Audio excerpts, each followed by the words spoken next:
Travi, what's up? It's the hashtag Simply Cyber, COMMUNITY. Here to break the cycle, this is vital more than you and I. Yeah, it's exciting, it don't matter what your title is. You can grab a friend or two or three or four, invite them in. It's the Simply Cyber, bring a good vibe. It's the live with Jerry every morning, having good time. And you know we love to see for you, just gotta go and get it. Yeah, you know we all believe in you, it's time to grow together. It's the Simply Cyber, bring a good vibe. It's the live with Jerry every morning, having good times. And you know we love to see for you, just gotta go and get it. Yeah, you know we all believe in you, it's time to grow together. Dr. Auger is a OG, got that potion, the elixir, got devotion to all those who keep on showing up to witness. Fit the tricks and quips and all the tips to raise your cyber fitness. Switching up the routines, pass it off to James quicker. Keep the people smiling, hit that follow, that's a good decision. Every week, today, tomorrow, I encourage y'all to listen. We gon' teach y'all way more than how to protect yourselves from phishing. More like being confident so you can recognize the vision. On a mission, it's official. We gon' get through all these issues. Time for jaw jacket, baby. This is more than a tradition, yeah.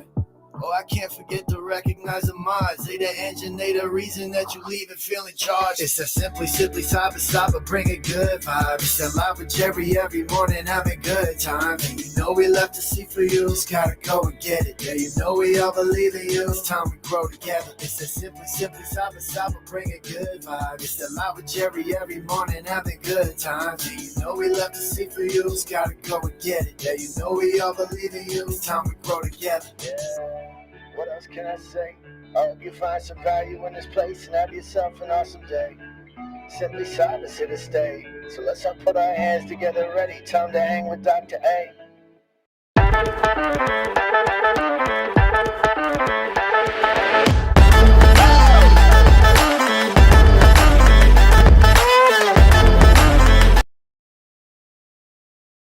All right, good morning, everybody. Welcome to the party. Today is Tuesday, January 14th, 2025. This is episode 791 of your Simply Cyber Daily Cyber Threat Brief podcast.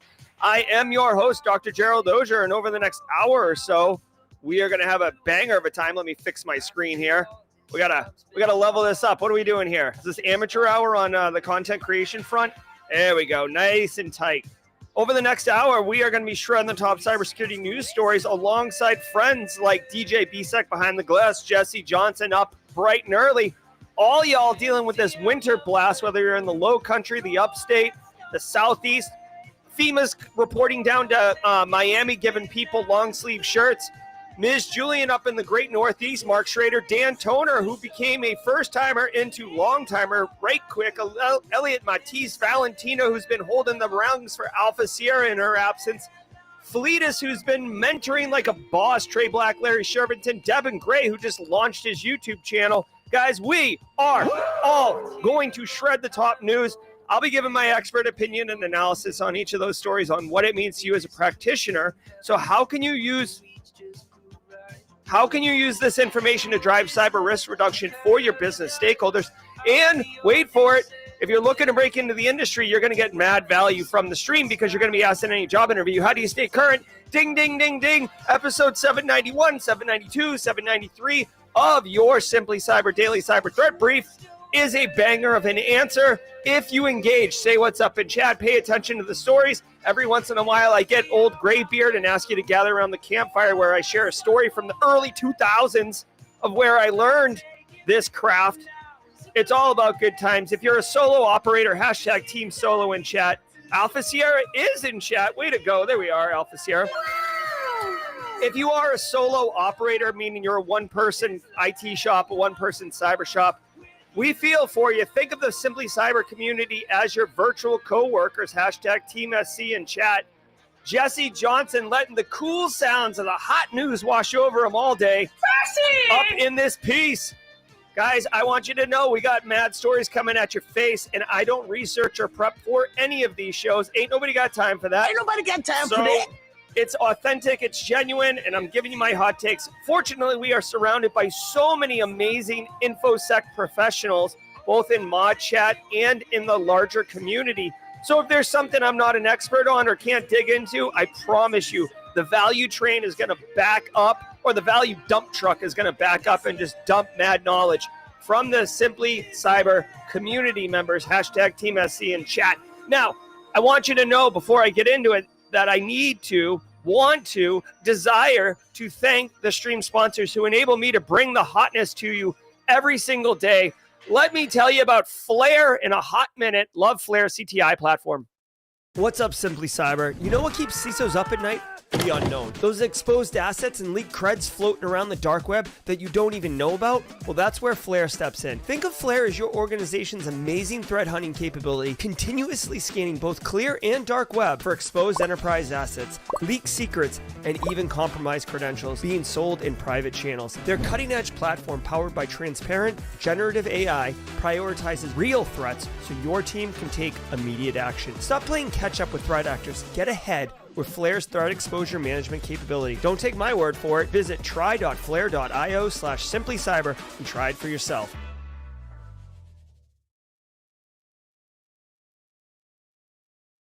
Flare for your support. Miami. 70 in Miami. Guys, warm the bus up. We're taking a field trip down to the what do you even call that? Like the United States Gold Coast down there. Guys, I want to say shout out and thanks to all of you for being here. Every single episode of the Daily Cyber Threat Brief is worth half a CPE. So say what's up in chat. Grab a screenshot. The chat's right above my head. You see how Carrie said thanks? How Haircut Fish said golden sponsor to Wild West Hackenfest Mile High. Ric Flair is a gold sponsor. Flare.io. Idiot me. Yes. Just say what's up in chat. Grab a screenshot, take a picture, and then fire it into a folder and count up the screenshots once a year. That's the number of CPEs you have, except number of screenshots, divide by 2 or multiply by 0.5. Because the show's an hour long, but really it's about half an hour of daily content. This is an instructor-led webinar. Basically, like if we're trying to split hairs and be like, why is this worth half a CPE? I got 20 years of experience, a lot of knowledge and education. We're covering the top news. Instructor-led webinar is how you classify that. Before we dive into the top news, I do want to say one more shout out and thanks. Shout out and thanks to Barricade Cyber Solutions. You guys know them. If you're a squad member, there is a emote in chat you can dig into. Whoops, what is that? Oh, yeah, Barricade Cyber Solutions. Listen, let me find my... I know I'm looking at the camera, but...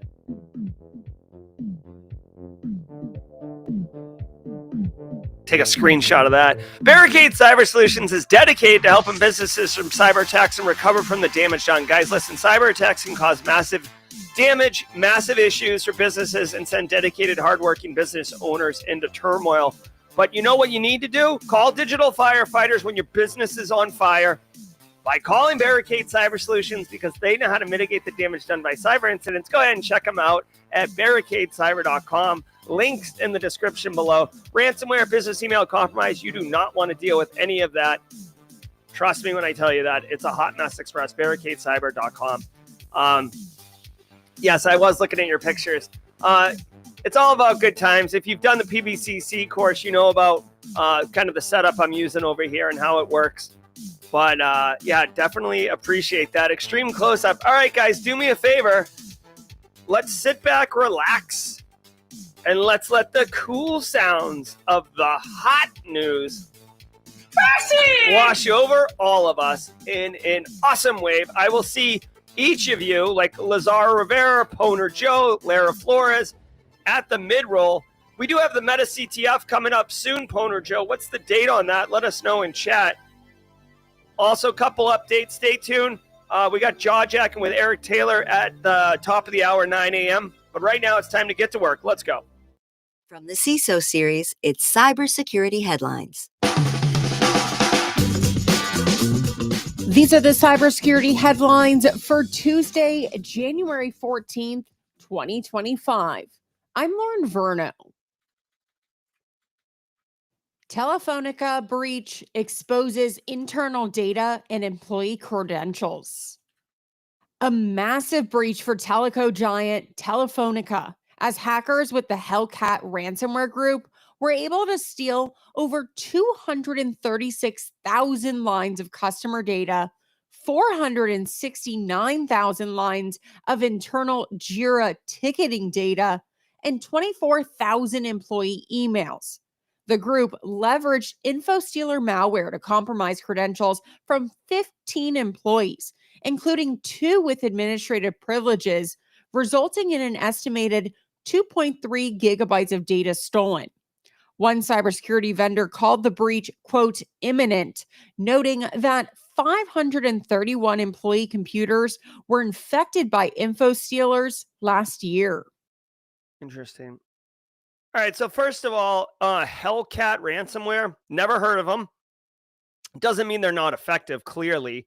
But I always like to point out when it's a ransomware threat actor whose name I don't know, because I don't want people to be like, oh, I don't know. Like, there's so many freaking threat actors out there. Flaming Donkey has been quiet, so keep an eye out for Flaming Donkey. There could be some issues there. And if you're a relatively new person, we haven't mentioned Flaming Donkey in a while, but that's like our threat actor group. All right, so large customer communications company gets breached. Now, here is the TLDR on this one. It doesn't matter that it's Spain. It doesn't matter that it's a communications company. It doesn't matter.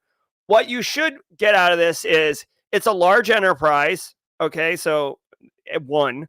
2, they were running Jira as their ticketing system. And 3, they used InfoStealer as an initial infection vector and then leveraged credentials stolen from the InfoStealers to then log into the systems as legitimate users.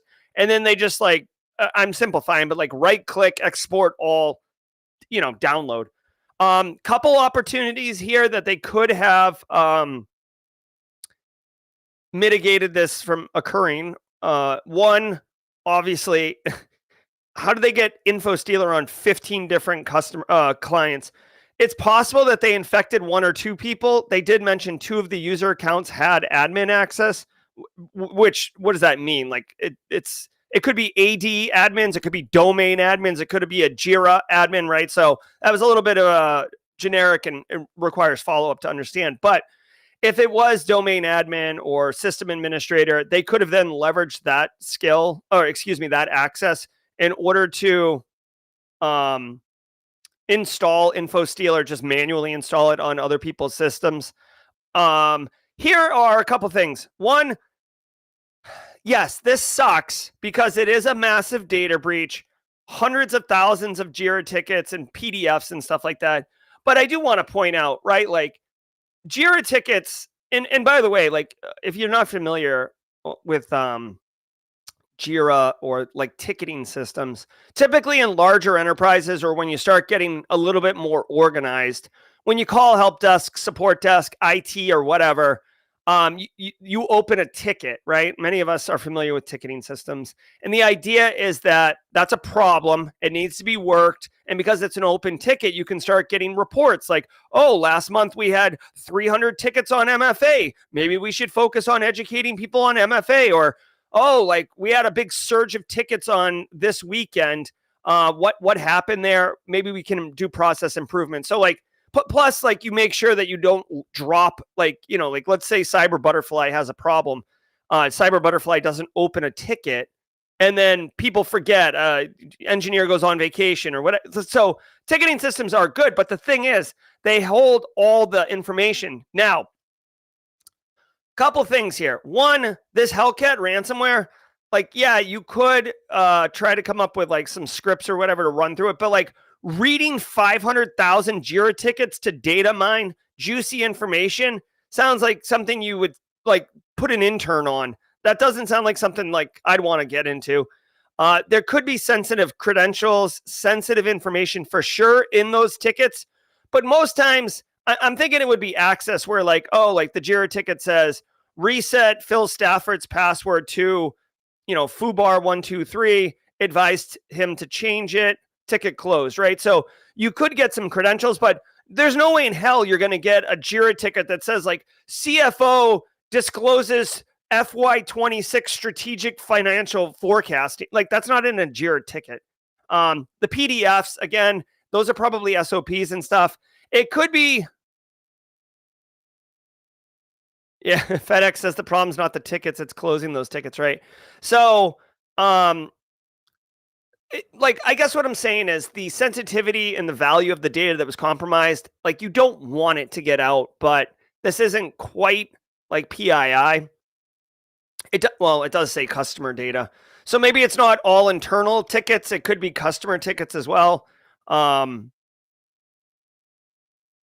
So they'll probably, GDPR is a thing, right? As far as I know, Spain complies with GDPR, so they'll have to pay some fines and stuff like that. Good morning, AA Witherspoon. Let me just drop this on you and then we'll move on to the next story. How could you not be, what could you do to not be this, right? That's really the question. One, multi-factor authentication, right? Now, an info stealer could steal tokens or session tokens and stuff, and maybe MFA doesn't matter, but MFA, one.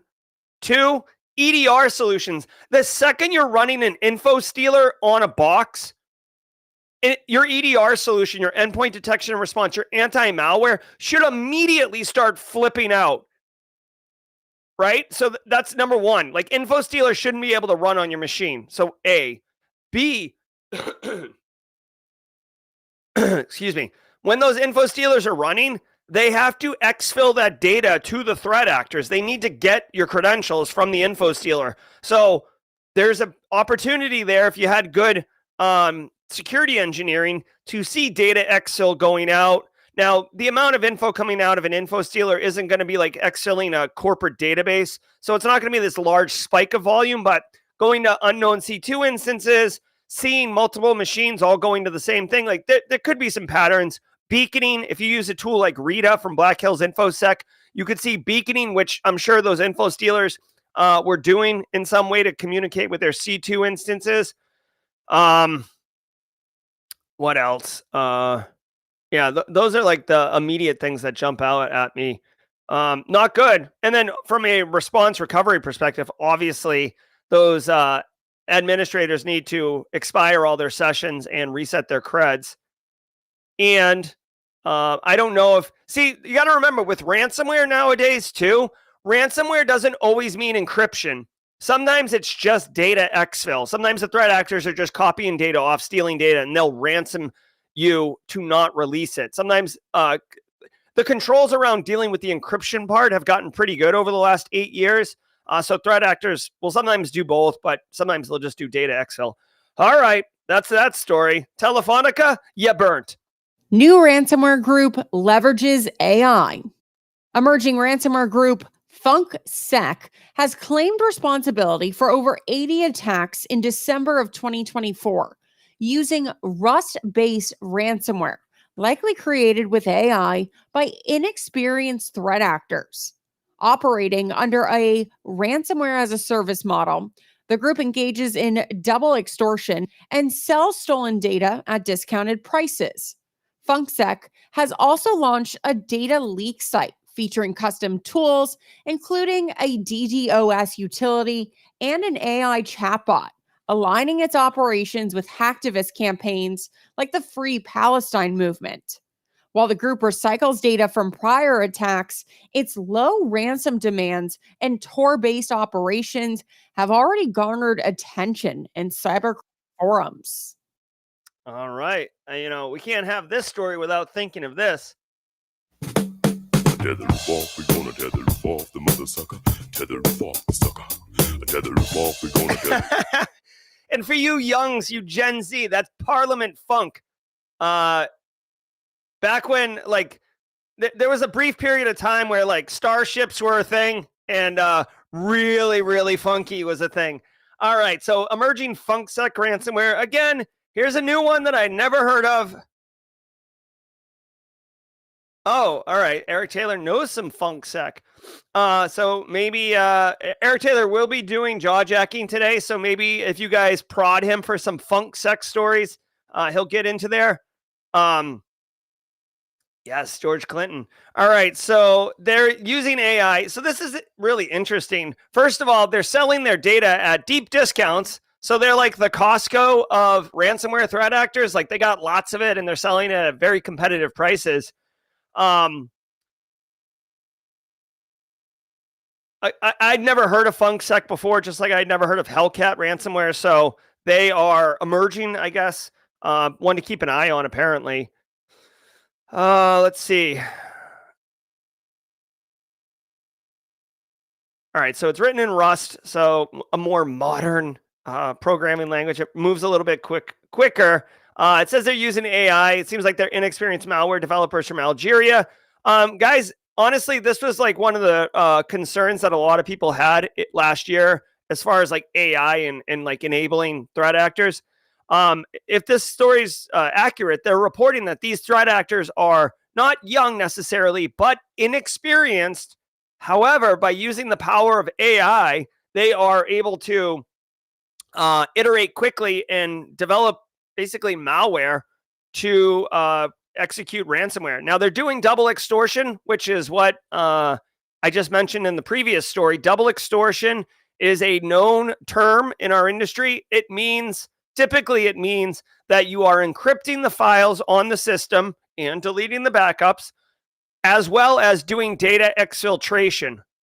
So you're getting a copy of the data and you're screwing the victim over by encrypting their data and selling them the key. The double extortion is a technique in order to like hopefully get paid if you're a threat actor. If I keep calling them clients, that's so gross. Like ransomware threat actors call their victims clients, which is why I keep saying it, but it's so gross.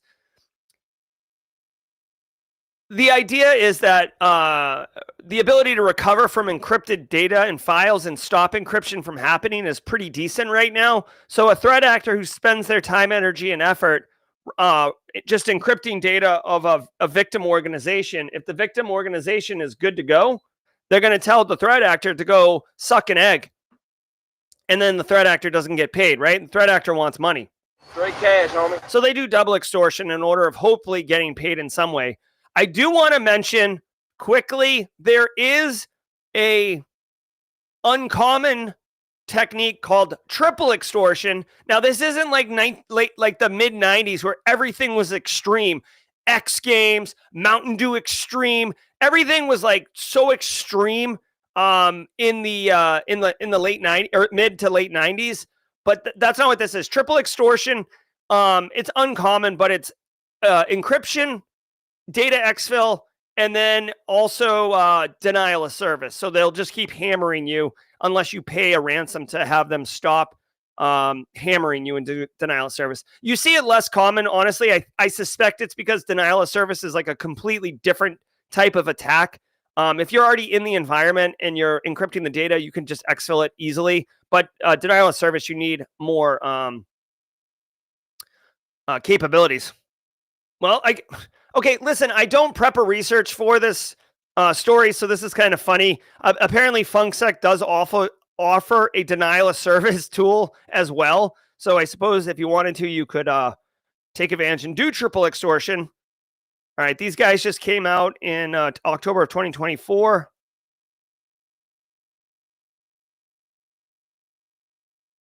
All right.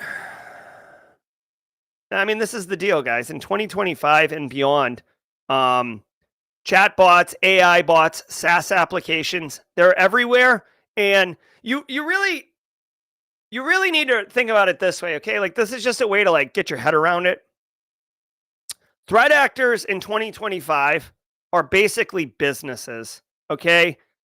They have clients, which are victims. They have staff, right? A lot of them are, like a gang of people that, have staff. They do business to business in the ransomware as a service model. They have users. They have SaaS apps. They have capabilities. Like, they're a full-on business with revenue and expenses, right? Infrastructure isn't free. Keeping your code updated isn't free, technically. I mean, you're paying with your victims' funds. But you should think of it as like a business. And when you think of it like a business, they're going to do all the same things that businesses are doing in 2025. Use AI, build apps, iterate over, right? Scrum, who knows? Maybe threat actors are gathering around this morning and doing a stand-up meeting before the 9 a.m. bell whistles when they start, executing ransomware. All right. And hopefully I didn't give anybody PTSD there with the stand-up meeting Scrum discussion. All right, let's keep going. Allstate accused of selling consumer driving data.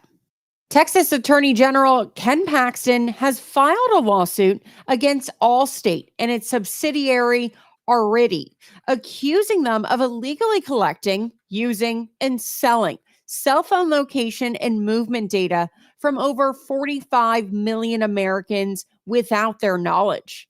Harvested through embedded software and mobile apps, it was used to create a massive driving behavior database that ensures access to adjust premiums and price quotes. The collection of the data violates Texas's new Data Privacy and Security Act, and this legal action marks the first state-level enforcement of a comprehensive data privacy law, with automakers and popular mobile apps also implicated in the alleged scheme. All right, so a couple things. One, I see my differs in chat, guys. If you don't know, he and I haven't actually talked before, but I've seen his content. If you want to get into digital forensics or learn more in that special niche area, this is his channel right here. You can see I am subscribed, so I'm not a poser. His content's really really good. His channel's been very healthy. So quick little shout out. Okay, so listen, Texas is always going to go big, right? Texas is like, hold my beer. We're going to sue Allstate. Like, okay, massive company. And the deal here is there's a privacy rights violation of tracking Americans in the GPS data that the car is collecting. At least that's my understanding here. Okay, hold on. I'm sorry. Actually, this is very insidious. Allstate has harvested trillions of miles of data from America's cell phones through secretly embedded software that this company Arity pays millions of dollars to place in mobile apps. So it's insidious. This is a privacy issue. I'm actually super pumped that Texas is dropping the ban hammer on Allstate here. You can't secretly install. This is a Trojan. I know we on the chat a couple of weeks ago got into an argument about what the T is in rat, but this is a Trojan, and it's like everybody's above board. This is like a white collar Trojan, okay? And it's gross to me. So this company Arity pays lots of money in order to secretly put an extra piece of code into mobile apps, okay? And what that code does is tracks you. And then they take that information and then they sell the living hell out of it. Dude, this is not okay. You know what the thing that pisses me off most, and I'm sorry, children in the audience, because I don't typically get super spicy, but you know what bothers me about this? I guarantee you, if this Arity company was overt about it, people would still download the apps. If Arity simply said, hey, like, this app is free, and in exchange, we collect your data and potentially sell it, how many pop-ups do you click through? How many, like whether it's on your mobile or your laptop, desktop, whatever, dude, people will consent all day, every day. Maybe a small portion won't consent, but like, there's no reason to be super deceptive. Like, it's almost like you're being deceptive for the sake of being like a mustache twirling villain. So I hope Texas basically pushes Allstate all the way to the brink here. And you know, this becomes a thing. Also, shout out to Texas. When I think of privacy in the United States, we have this patchwork of legislation because the United States, there's too much, honestly, we're a capitalism country, and we're like, there's too much money in data. Data's the new gold, as I always like to say. So like a lot of lobbyists, a lot of rich people don't want privacy regulations. So we get this stupid patchwork thing. But when I think privacy, I think more liberal states like California, Maine, right? Like, who else has got good privacy laws? I don't think of Texas, right? But Texas, come on now, Texas, you have entered the chat as far as I'm concerned with privacy. So what you should know is this is more about you as an individual. If you do work in a big tech company and your business is somehow twirling their mustache and embedding secret, undisclosed functionality in order to track people, use this as a case study on maybe we shouldn't do that. Maybe we should just introduce a pop-up that has some, legalese or, size 2 font and at least can be compliant. According to our very own boots on the ground, DJ Bisek behind the glass, who represents H-Town and Ghetto Boys, Texas is becoming a leader in the space of privacy. Let's go, Texas. Nominet confirms breach using Avanti 0-day. Nominet, the .uk domain registry, managing over 11 million domains, has confirmed a breach exploiting an Avanti VPN 0-day vulnerability. According to a statement to Bleeping Computer, the entry point was through third-party VPN software supplied by Avanti that enables our people to access systems remotely. While no data theft or backdoors have been identified, Nominet is the first organization to publicly confirm an attack using this specific exploit. All right. Hey, really quickly, Groove Theory 62 passing their Sec Plus this past weekend. Bottle popping. Congratulations. I love it. I love it. Groove Theory. Keep crushing. Also, oh my God. I forgot. Really quick. This just occurred to me, this Texas story. Like a perfect example. I think it's Progressive Insurance gives you this little module that you install in your car and it tracks you and sees if you're driving safely, and then they give you a discount. You better believe they're taking all that data and selling it to companies like this too. But you opt into it. You get a little piece of the cheddar. You get a discount on your car insurance. Can we just be above board and equitable, for crying out loud? All right, so if you're running Avanti in your environment, chances are you're walking funny because you've been violated. Avanti's had a rough go here. They're slowly sliding away from being kind of on the path on the level of Palo Alto and Cisco, and sliding backwards to being more like Zixel and QNAP and these other fringe technologies that are constantly getting exploited. Avanti is a massive enterprise grade solution. I've seen it implemented. I've actually worked at places where it's implemented at mid tier. So think, 500 to 100 million annual. 500 to 1 billion annual run revenue. Enterprises, 1,000 to 2,000 employee type stuff. The good technology, priced affordably, allows IT administration, remote access, touching, and stuff like that. They had multiple 0 days exploited last year with their VPN solutions, their policy orchestration solutions. They got it patched up. If you remember, fun fact, they were the ones who patched it, but they did it so quickly that they actually introduced a new 0 day. So they basically stood up and brushed themselves up, but then they didn't realize they tied their shoelaces together and then took a step and fell on their face again. That's that Avanti. Nominet, some company I never heard of before, I guess out of the UK. So Roswell, UK, getting some love in chat. Nominet detected an intrusion. And then basically they said they haven't seen any backdoors. So apparently, they looks like the Avanti was exploited, but they caught it early. So threat actors were unable to really establish persistence. Or, again, this is the sucky thing about living in InfoSec world, or they haven't discovered the backdoors because the threat actors are really good about hiding their tradecraft. Gabriel Gonzalez got promoted internally in a company and got a SIC analyst role. First role, you know what? I'm going to call that one. We're going to take credit for that one, Gabriel Gonzalez. Even though it was an internal hire, you're breaking into cyber. I came in like a wrecking ball. Hell yeah. Congratulations, Gabriel. Go crush it, my friend.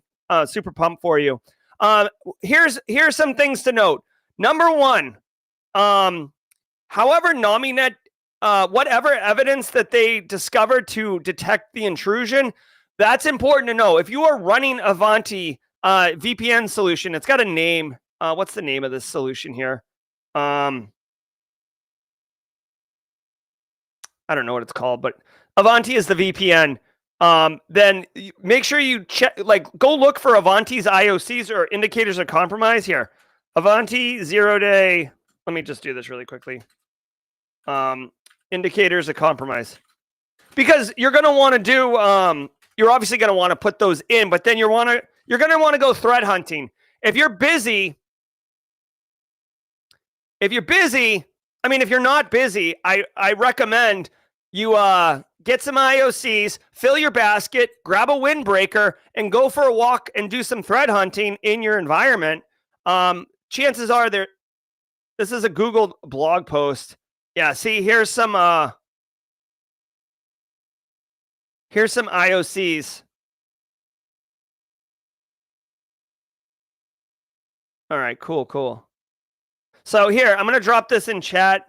If you want to do some threat hunting, there you go.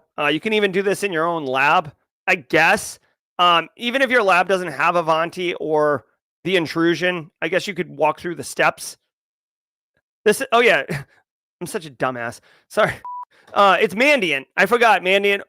Google acquired Mandiant. So like, even though it's a Google blog post, this is a Mandiant write-up. Mandiant is super legit in the world of threat intelligence and incident response. So I would take this blog post very legitimately.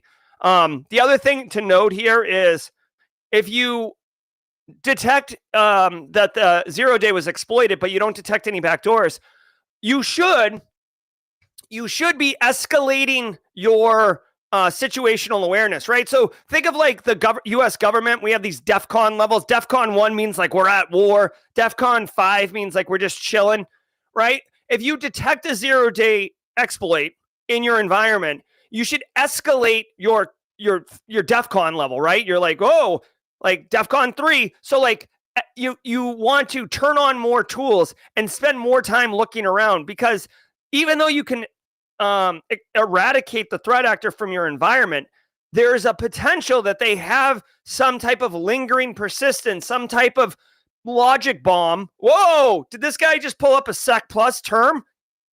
There could be a logic bomb, something that's just like sitting, waiting to, so it's not running. You won't detect it in memory. You won't see it in the network logs because it's just sitting, waiting for like a week away or something like that, or some event or whatever to fire off and then reach out. So you do want to keep your eyes open, and then eventually you can reduce your the flare up. Okay, but don't just be like, oh, we've confirmed there was no backdoors.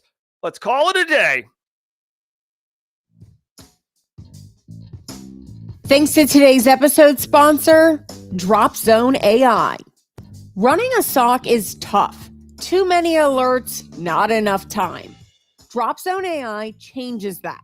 It reduces manual investigations by up to 90%, giving your team the bandwidth to focus on strategic threats. Imagine the impact on your operations. Visit dropzone.ai today. That's DROPZONE.ai.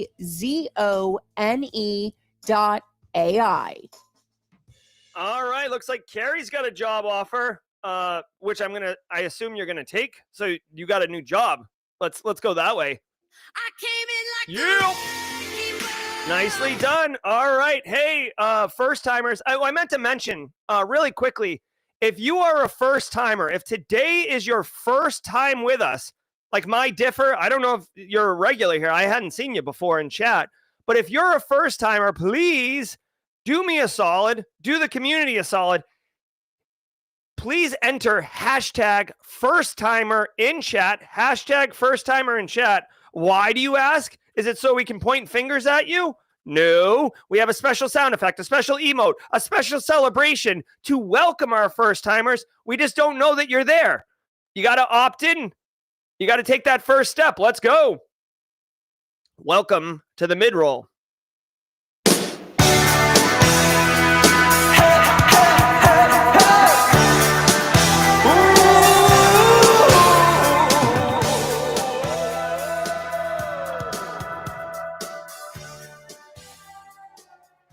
All right, guys. Shout out to all of you Thank you so much for being here. What do we got? 452 of you beautiful babies. Poner Joe letting us know that Meta CTF is January 23rd. Go to the Simply Cyber Discord server. You can get it at simplycyber.io/Discord. We are doing a lot of community events. Chris Whitlock has actually kind of taken on the responsibility of Director of Community Engagement. You'll notice tons of updates to the Discord server, and there's going to be a lot of events and activities and just way more community engagement in 2025. I'm super pumped, including the Meta CTF that Poner Joe is leading the efforts on. Joseph Roca finally got a job offer after being unemployed since August. Joseph Roca, I came in like a wrecking ball. guys, I got to tell you, I am loving it. That's the third Wrecking Ball this episode alone. Episode 791, the Wrecking Ball episode. Let's go. Hey, shout out to the stream sponsors, Barricade Cyber, Flare, as we already mentioned. Let's spend a minute doing the ad reads, and then I'm going to share Tidbits Tuesday with you. Share a little bit about myself, see if we vibe on it. Kind of a weird personal one. I teased it to the PBCC crew last week. All right, let's do, hold on, who are we doing? It's Threat Locker, and then Antisyphon. Here we go.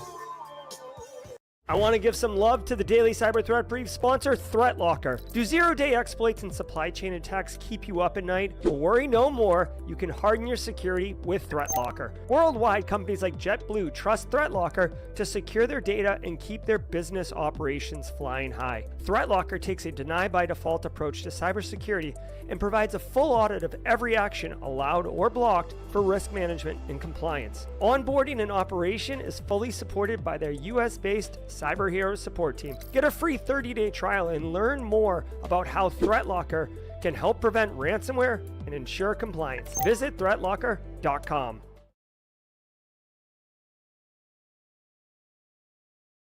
All right, thank you. I love seeing all the love in chat. Mad Destroyer, what coffee you drinking, my friend? Dude, so many jobs. Joseph Roca, Carrie, guys, so many. I don't see any first-timers yet. Greg Miller, is that a first-timer? Greg Miller. Welcome to the party, pal. Allstate has a drive safe discount. I love it. I love it. I love it. All right. Hey, let's just do the Antisyphon read real quick, and then we are going to do Tidbits Tuesday, and I am going to share, or Alpha Sierra is going to lead us off with our laws. Okay, let's just do this quick. Do you want cutting-edge, high-quality cybersecurity education, regardless of financial position? Check this out. I want to give some love and some praise to Antisyphon Training, powered by Black Hills Information Security. Antisyphon Training is absolutely disrupting the traditional cybersecurity training industry by providing high-quality, cutting-edge education to everyone, regardless of financial position. They bring industry professionals with years and years of experience into the classroom to teach you and anyone else who's interested practical skills that are in demand in the market today. And on top of that, the student experience is amazing, as you and hundreds or thousands in some instances of other students are actively engaging, networking, sharing tips, tricks, and experiences with each other, all live in the classroom. Go to antisyphontraining.com, check out their course calendar to see what courses they have coming up next. You won't regret it. I'm like Outcast here, Andre 3000. I'm like, all right. Listen, quick Tidbits Tuesday. We'll do the laws in a second. Every single Tuesday, I share a little bit about myself. Notably, I loathe sour cream. Mods, do not drop sour cream memes in the mod chat, please. Here's the deal, guys. I just want to vibe on this for a second. I was thinking about it the other day. I don't know if this is gross or if this is something that other people do or don't think about, but listen, here's so I have shampoo and conditioner in my shower, right? I don't know about you, but I never use conditioner. I don't know. No one explained to me when I'm supposed to use it. I use it once in a while, but I swear I probably have the same bottle of conditioner that I had when I moved into this house 17 years ago. Maybe not that long, but I don't know about, you tell me in chat, do you guys have shampoo and conditioner, and just the conditioner just kind of sits there looking like Pablo Escobar in that meme where they're swinging on the swing by themselves, or SpongeBob where he's looking through the screen? it just sits there. I almost feel like throwing it out because it's taking up real estate on my shower shelf, and the shower shelf isn't like, a promenade. It's pretty tight up in there. Let me know. I use shampoo for sure. I use shampoo every day. Why are we getting into sour cream, you guys? Like, this is not a sour cream discussion. Gross.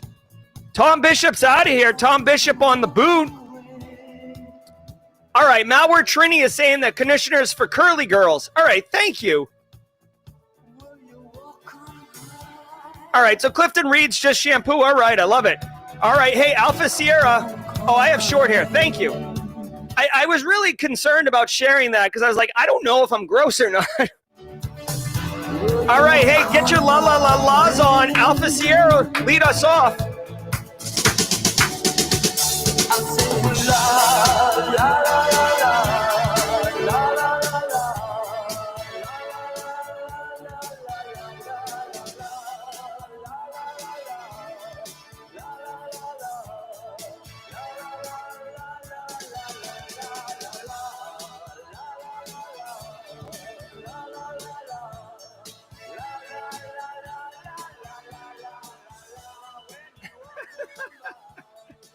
Oh, that's so funny. All right. Thanks so much, everybody, for the conversation around conditioner and hair products. DJ Bisek says I have horse hair, which cracks me up. OneBlood confirms sensitive data stolen. You've likely seen the big red bus at your company's office or even a local movie theater asking you to give blood to save lives. Well, now the company is confirming that some gave more than just their blood. The major blood supplier confirmed that donor names and social security numbers were stolen during a ransomware attack in July of last year. The breach, lasting from July 14th to July 29th, caused critical blood shortages, and OneBlood is now offering 1 year of free credit monitoring to affected individuals. Now, while the organization has notified victims as promised, there was a 6-month delay in the notification process. It's already hard enough to get people to go give blood. I know some people do it, but they didn't have great InfoSec and they got ransomware. First time I've heard about something like this. Not a great look, spending 6 months before notifying people and having all that information taken. Now, of course, they do need your information in case the blood's tainted or you're you recently got a tattoo. I don't know. I will say that blood donations really are important. I don't want to get super gross.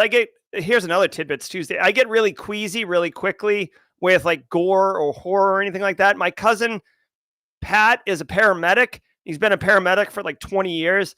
And sometimes he'll tell me stories and I'm even thinking of a story right now, I'm getting nauseous. So I know for a fact, it's super important to have these blood banks. But this company got, and they're offering 1 year of identity theft protection service.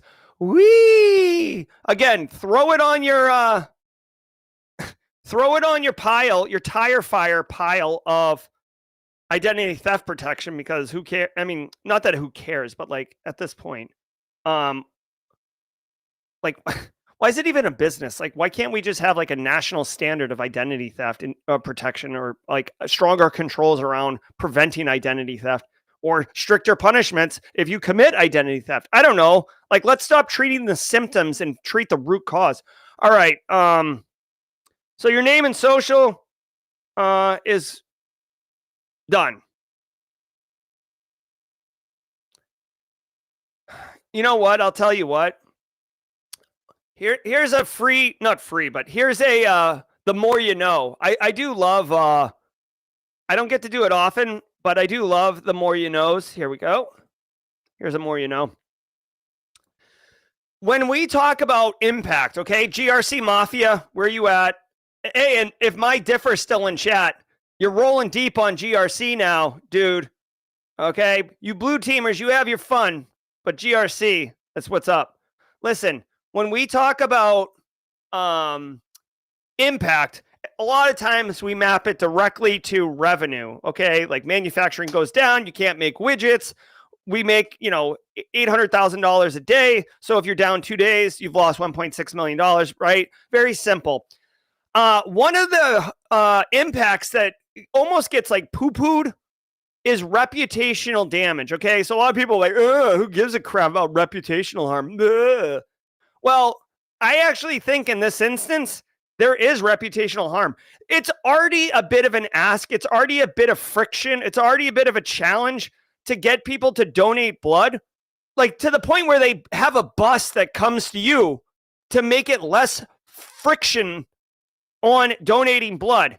And now the big red bus shows up and you're like, dude, double middle fingers. Like, you lost my information. That's how I remember you. I remember you because you lost my data. I remember you because someone filed my taxes because of you.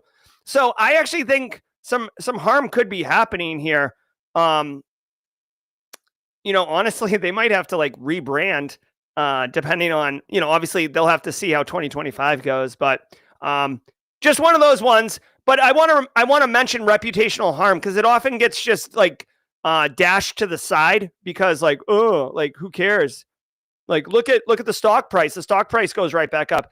Yeah, if you're a video game company like EA Sports or Ubisoft or something like that, yeah, you have a data breach. Like, who gives a But like this one, people were already like, nah, I'm not sure about this.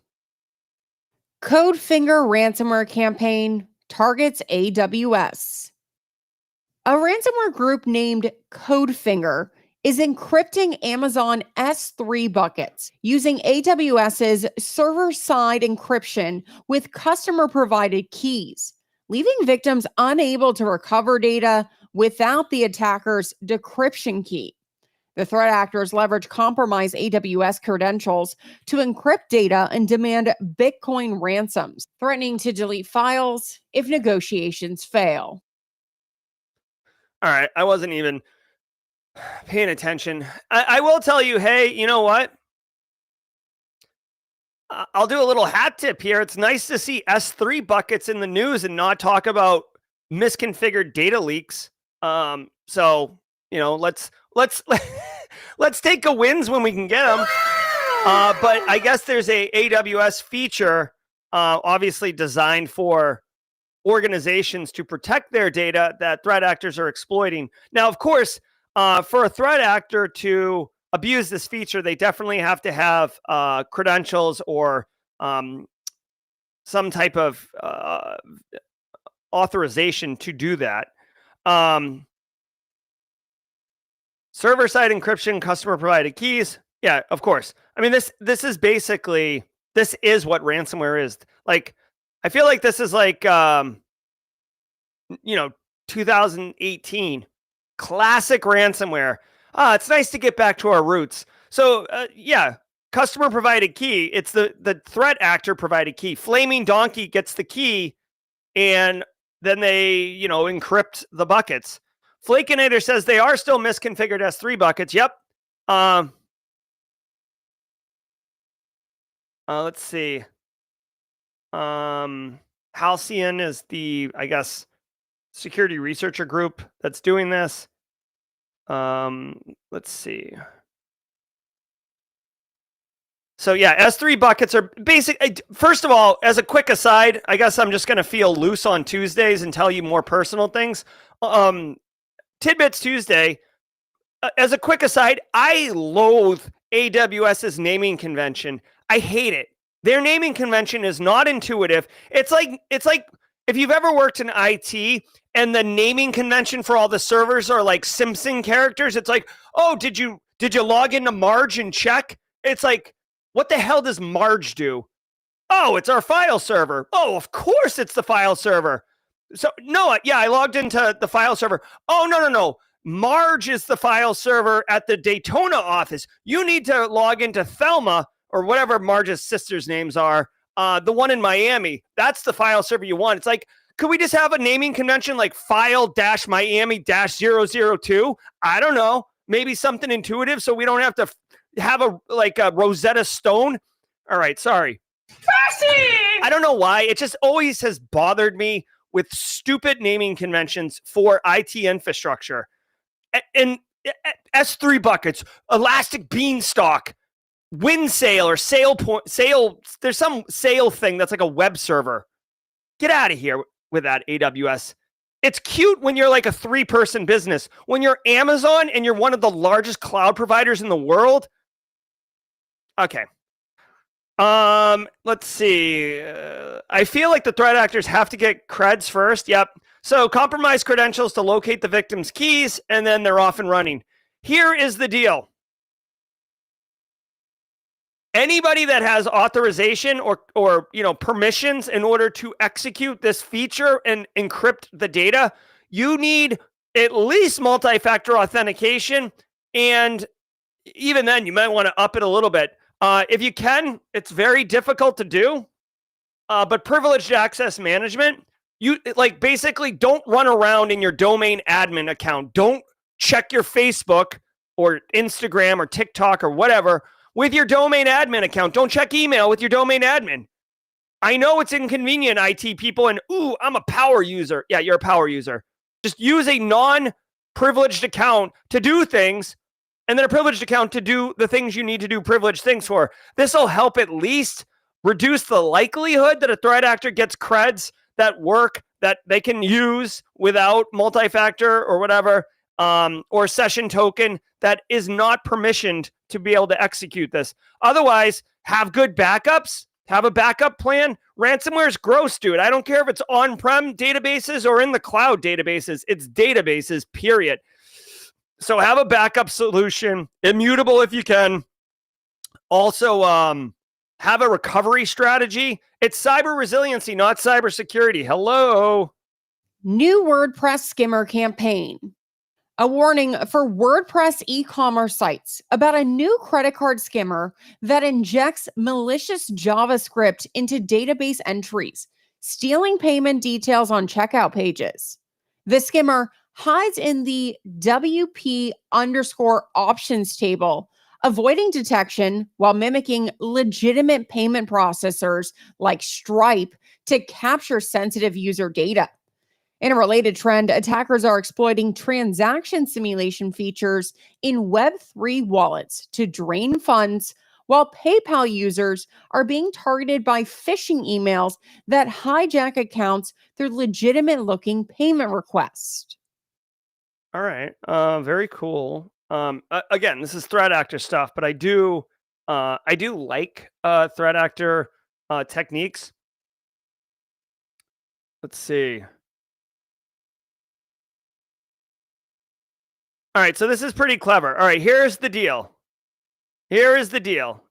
If you're running WordPress, a WordPress website, right? So you've rolled your own web server, and you take the credit card payments, okay? So these things have to be in place.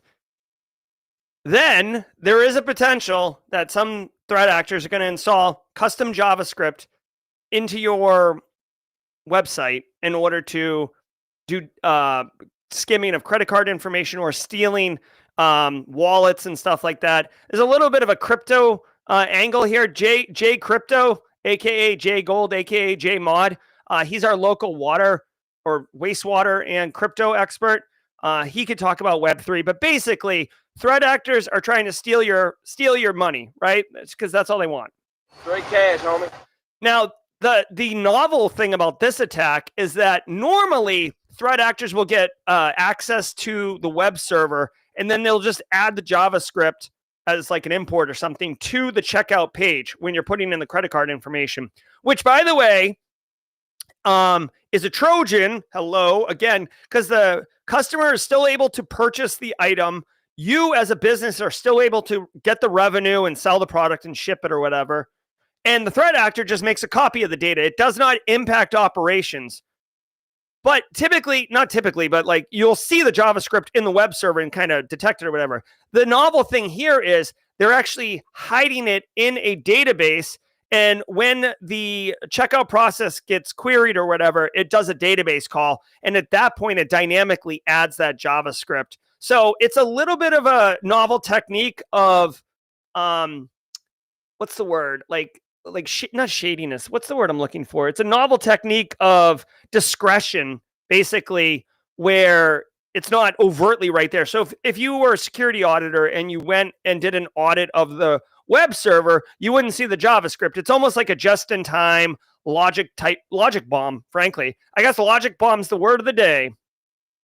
Microsoft sues to stop malicious AI misuse.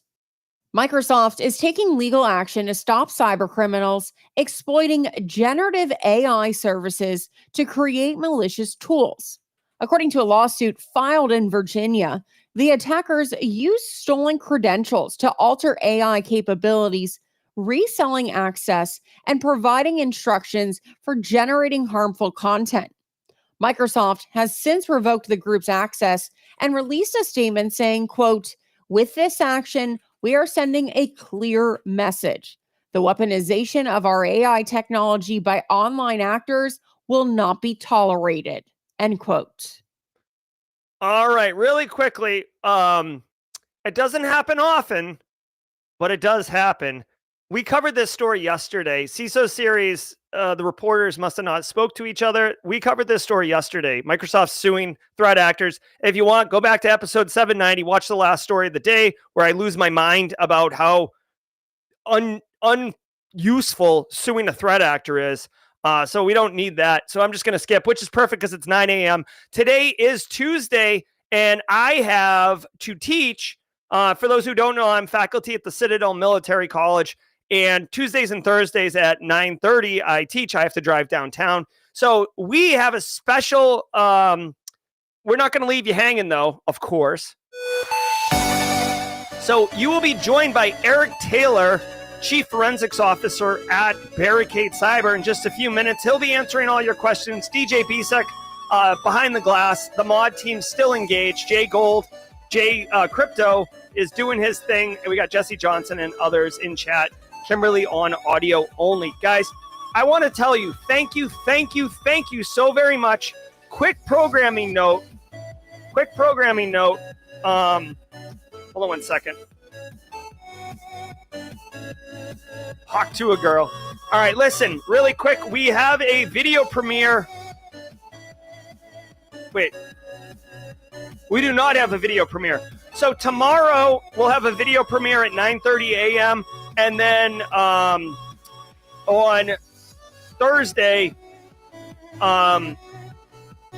Cybersecurity Mentors podcast is back. So just making you aware of all that stuff. I want to remind everybody really quickly, the Simply Cyber Discord server, we are making a significant effort to enhance your experience on there. And on the announcements of the server, we actually post this every single Sunday night with the stream schedules for the show. So you can see right here, today is Tuesday, so we're going to have jaw-jacking tomorrow. Jaw-jacking, that premiere didn't make the schedule. But then Thursday's a banger of a day, and, you know, even into the weekend, Slay Security Plus with Jesse Johnson. So make sure that you go to the simplycyber.io/Discord server and get on there if you want to be kept informed and up to date on all that's going on. Guys, I'm Jerry from Simply Cyber. Genuinely appreciate all of you. Christina Paulika, a.k.a. the Librarians in chat. Good to see you, Christina. Akil, George, Valentino. Guys, be good. I'll see you. I leave you in the very capable hands of one Eric Taylor. Until next time, stay secure. Ever wonder what it takes to break into cybersecurity? Join us every weekday for Jaw-Jacking, where industry experts answer your burning questions about the cybersecurity field. Live, unfiltered, and totally free. Let's level up together. It's time for some Jaw-Jacking.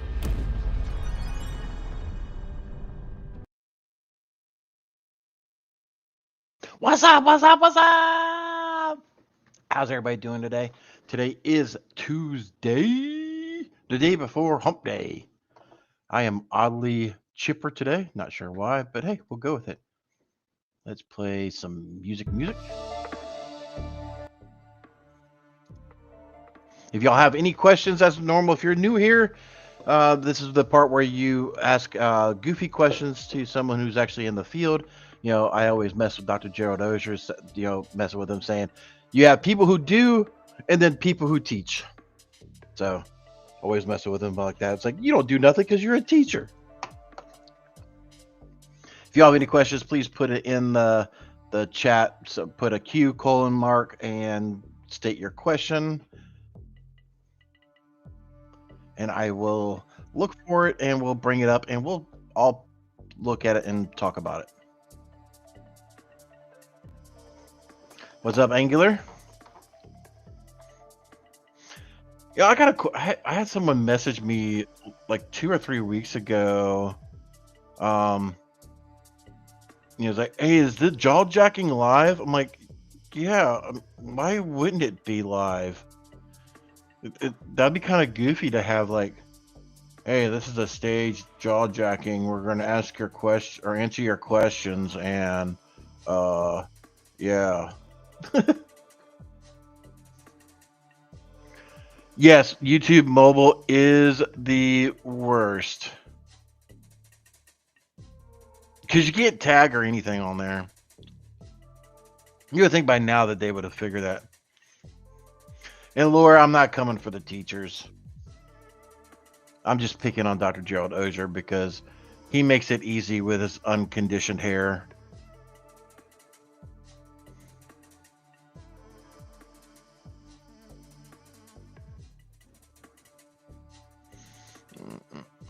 I do see some questions. I'm just pinning them over here. I'm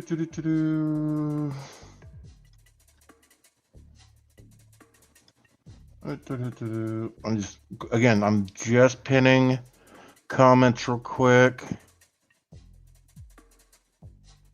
Trying to make sure I got everything at least in here. It looks like I did. Okay, over to the pinned comments. So Haircut Fish asked if I'm chipper because of too much screwball. No. So if y'all have been watching I fell in love with this screwball whiskey, and it's been that same amount for quite some time. I talk about drinking a lot to some degree, but there's like 2 or 3 things that I will actually drink. Screwball whiskey is one of those. A good old fashioned is one, but I don't really drink. Like, I don't drink a lot. I may drink once a month or once a quarter, right? I'm one of those goofy people that live off of stress. I thrive. The more stress and pressure that I have, the better I do. So, how long should a password be before it really becomes too long to be practical? Dude, that is a good question, and there's not a great answer for it. It really is depending on the user base, right? So I know some organizations use 3 or 4 words with hyphens or whatever, but I'm going to say with a caveat. It's like, okay, this should only be like a password to get into your device, right? So this is it. Hopefully you're doing SSO. So once you've done that, you're SSOing single sign-on into all your other applications, and all the ones that do not support SSO, you are doing a password manager, putting those really complex passwords in for those public applications, like your banking and things of that nature. So just making sure you have good controls on your local infrastructure would really, really be good. Like I said, I see a lot of people doing a lot of different things. After a while, they kind of get used to it, but it really depends on your user base for the most part. But like I said, leveraging SSO if you're able to, putting MFA, a true MFA, like I've said before, we'll meet out back, we'll fight about it, we'll have an argument, and then we'll hug it out afterwards. But I do not consider Microsoft Authenticator or Google Authenticator as a true MFA. You're not leveraging an external product for your application. for your factorization. So I don't consider it an MFA. I consider that a 2FA with a slap TOTP code in there. Just my personal opinion, but I'm happy to fight it out with you. Any recommendations for a project in a home lab to help me get some very basic beginner practices with APIs?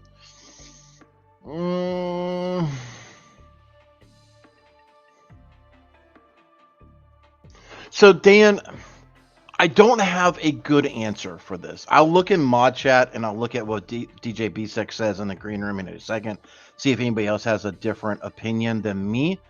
But API really is, to me, it's the wild, wild west. Like, I can literally go to Microsoft and look at all their API structure and how you make your calls and everything like that. And that's only specific to Microsoft, right? I mean, take the modules like Git, Dash, Exchange Online, or whatever, you know. But in essence, the true API really depends on who the F codes it. It really is. So there's no easy answer except for learning how to read a documentation, and hopefully the vendor has a good documentation for the API. So knowing that will not traverse well between multiple platforms, you know, and that's why you have companies like Zapier that spends the time to figure out the different APIs for all these things and makes that webhook to communicate with all these different applications and things of that nature. So that's why companies like that thrive so much. So I know I didn't answer your question because I don't know if there is one. I don't see anything in the green room. Let me just check mod chat real quick.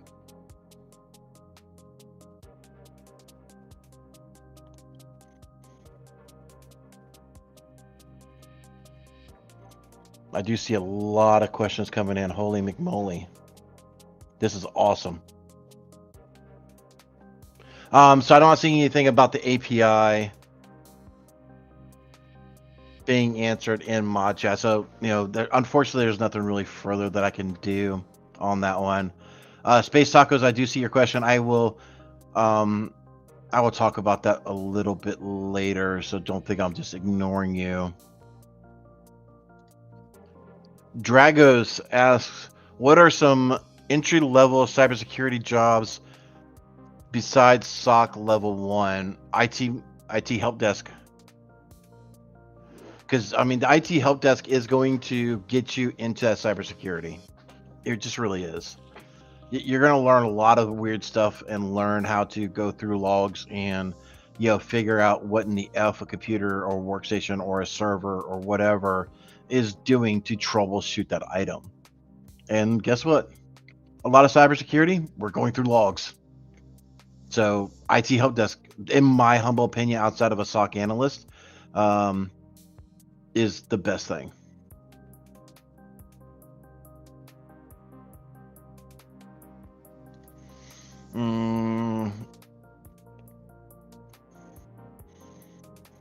Hey guys who are watching, thank you so much, mod team, for you know, capturing these questions, because there's a lot of them that do not have the Q mark on them. So, you know, I think, yeah, I'm getting more questions as pinned. So DJ BSEC is looking for them in the background as well. But if you could put your Q : and then your question, that way it's easier to see them inside of the chat. That would be very helpful for everybody. Did you do answer that one, answer that one, answer that one, answer that one?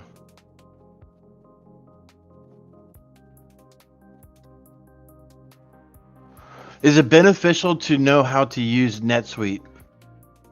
You're talking about the Oracle NetSuite, right? Let me quick Google.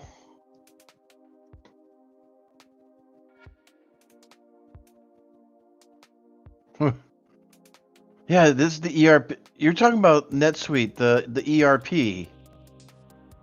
I think it's owned by it's owned by Oracle. Yeah. I mean, if you know that the companies that you're going after to work for use Oracle NetSuite, then yeah. But Oracle NetSuite is really some custom stuff, dude. It really is.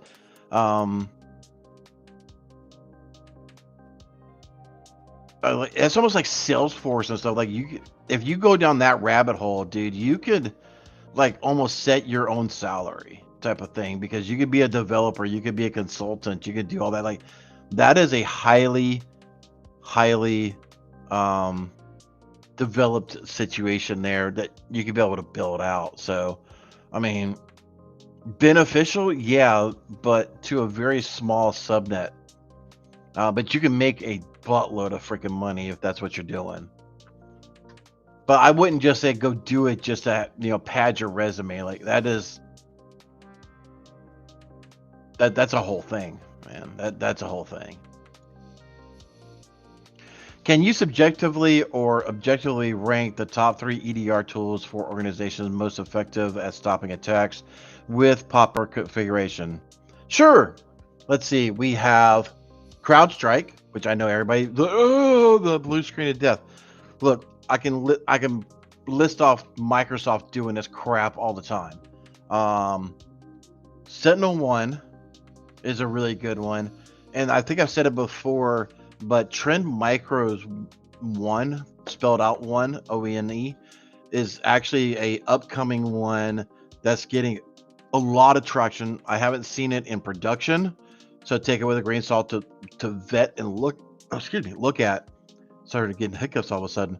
But yeah, those are the 3 that I would recommend. And I think that's really the only 3 in the game for the most part. There's some that are trying to get there. It'll be a couple years before they get there, I think, but those are the top 3 in my personal humble opinion of the top 3 EDRs. Hey there, what are your thoughts on CompTIA Advanced Security? I can just stop CompTIA. I don't know. As much as I hate to say that, Steve, I would say I'll look at chat and DJ BSEC if he's in the green room and wants to come up and talk about that. I don't know much about CompTIA anymore these days, to be honest with you. That was like literally a 20-year ago thing that I did. So I'm not trying to. I'm old and gray, right? So it's not something that I'm very familiar with on that particular. It's supposed to be like a CISSP of CompTIA, but more of a technical. Oh, okay. Yeah, I mean, if you're wanting to go for management, then sure. From what I'm getting, if I'm understanding DJ BSEC in the green room right now, then, it's more of a management role type of cert. So, depends on your career path. That just goes back to the NetSuite thing. Like, do you want to be more hands-on keyboard? Do you want to be more managerial? What do you want to do long-term for your career? But I would say, definitely ask chat. Definitely ask people in the Discord. If you're not in Discord, definitely do ! Discord, and we will, somebody over there can give you much more insight than I can.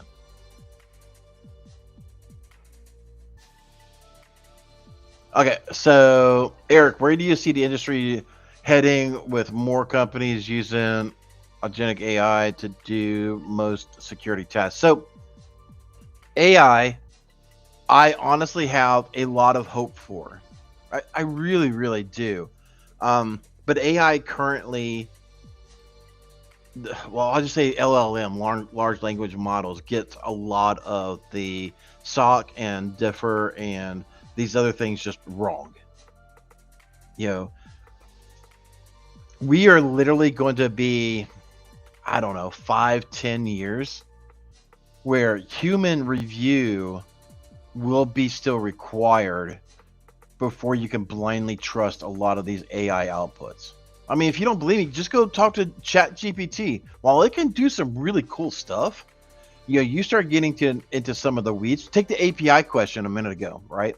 I even went to ChatGPT, and I won't say the vendor's name, but I was trying to build out some PowerShell commands. Like, I wonder if ChatGPT can really save me some time of reading the daggum document and be able to help me create some PowerShell scripts to integrate and do with this API.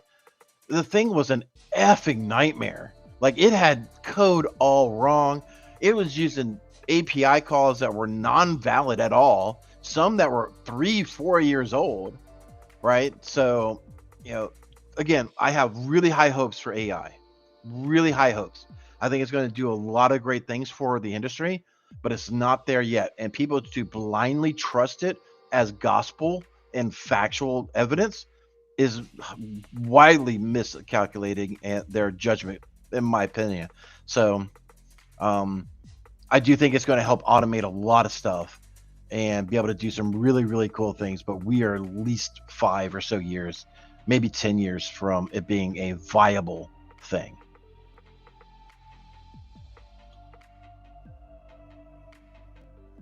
Yeah, DJ G-Sec is echoing that in the background. Just looking at mod chat real quick. Yep. I just answered this one.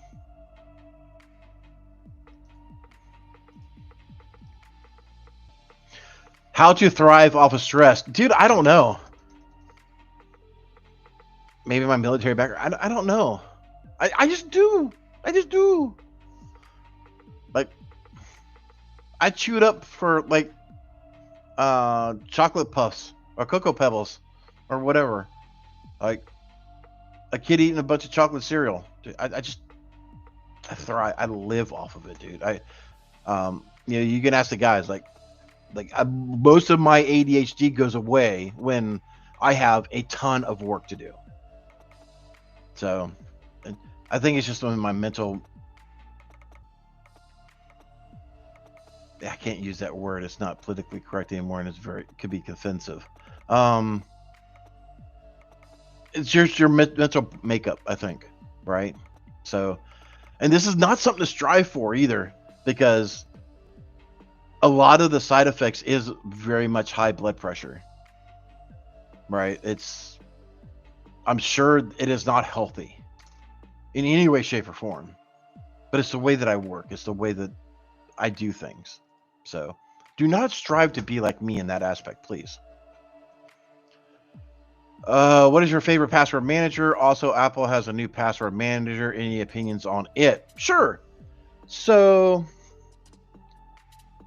Kyle, are you the same person in my Signal chat?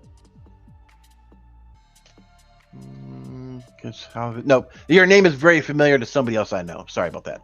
Little ADHD moment there. But my personal one right now is 1Password. It's very, very intuitive. It's able to, cross-platform. You can be on Apple, you can be on Droid, you can, have a Windows OS, Mac OS, whatever the case, and you're good to go, right? Can live in the browser. Has a nice timeout feature, and without having the recovery key. Then trust me, you may need to make sure you have that recovery key, because without it, there's zero knowledge. It's a zero trust platform. So you lose that recovery key, kiss your passwords goodbye. Like, you just can't get them back. You're starting over from scratch. So, have one printed out at your desk, unless you're going to be on vacation. Then shred that paper. Keep one in your safe as your default. Right. And me personally, I think that's good. Apple Password, I mean, it does a really good job, but everything lives in that Apple ecosystem. Like, I don't know, because I'm not a huge Mac person, right? So I don't know, if the passwords on your iPhone will migrate over to the Mac OS. I would assume it does, because everything else is a Fisher Price technology, and it kind of, the ecosystem just works. So it's kind of where we are. But yeah, I personally love 1Password. Just so you know, keep asking the questions. The chat is going crazy. The mods are gobbling them up. I don't have a hard stop right now, so I can run over. So don't feel like, oh, I didn't get my question in. There's only 7 minutes. I can run a little long today. I have run for 2 hours in the past. I don't think this is going to be a 2-hour jaw jacking, but I'm here for it. Chuck asks, personal development. How do you set goals and adjust when extending timelines or exceeding expectations early, allowing you to add new goals before the deadline? AKA scope creep, right? And honestly, I know this is very old fashioned. I know it is, but yeah, I don't want to OSINT anything here, but literally my notebook, I go through these things like hotcakes. Right, I'll actually turn to some pages that are blank. So yeah, simply, my notebook here just literally has a date. If it will focus, there you go. Yeah, so date. So I will literally list out, stuff I got to get done. Most of the time, I don't get to it. If you don't believe me, ask Joseph and Justin. There's custom IOCs that I've been trying to build out that way it's deployable across all of our tenants for months, and I'm desperately trying to get it. But everything else keeps coming up, but it's a lower priority item. But so I literally put like a 1, a 2, a 3, or 4. It's like, this must be done today. This must be done today. Or no, this is not quite, this is important, but not as critical. And then 3 is just stuff that I know it could be pushed off. And the next morning I literally, before I leave the desk or first thing in the morning, I literally look at yesterday and I'm like, okay, what did I not get done? What do I need to attempt to tackle today? And you just add it in, and you set your priority list there. And externally, you said personal development. So yeah, that's me personally. I'm very old fashioned in that way. And I'm not opposed in any way, shape, or form of using a technology to help you do it. It's just that method works for me. Like, I'm in technology every day, but again, that's just what works for me. So find whatever works for you, put a ranking system on it, and that way which must be done as soon as possible and which ones are not quite as important, and move forward.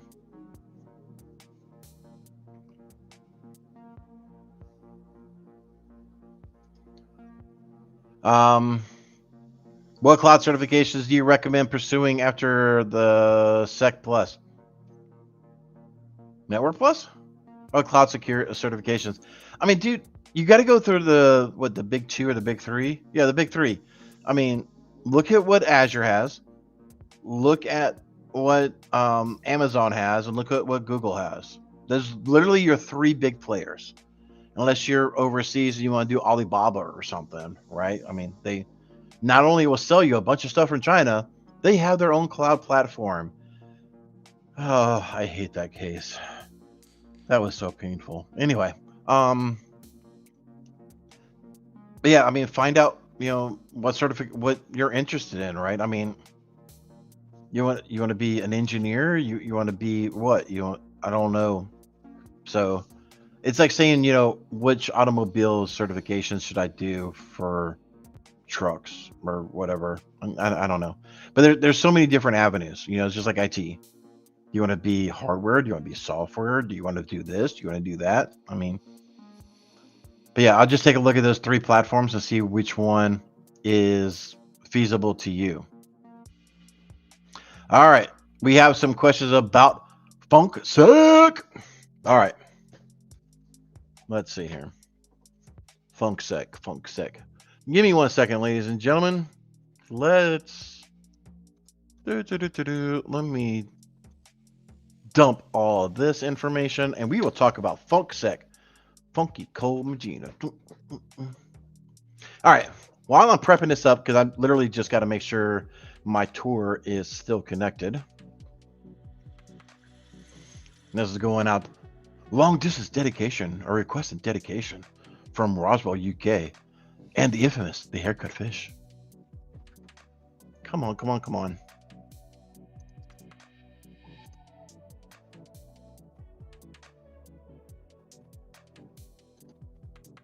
Did I time out on it? All right, bear with me a second, ladies and gentlemen. I might have timed out on my Tor connection, so let me fire that up real quick. All right, so last year, was it last year or the year before? Sometimes days or years blend together, but do y'all remember that infamous group called Lapsus Group? Y'all remember that? And how they were just making so much noise and so much chaos. That's what I feel the FunkSec is, right? I'm going to show you.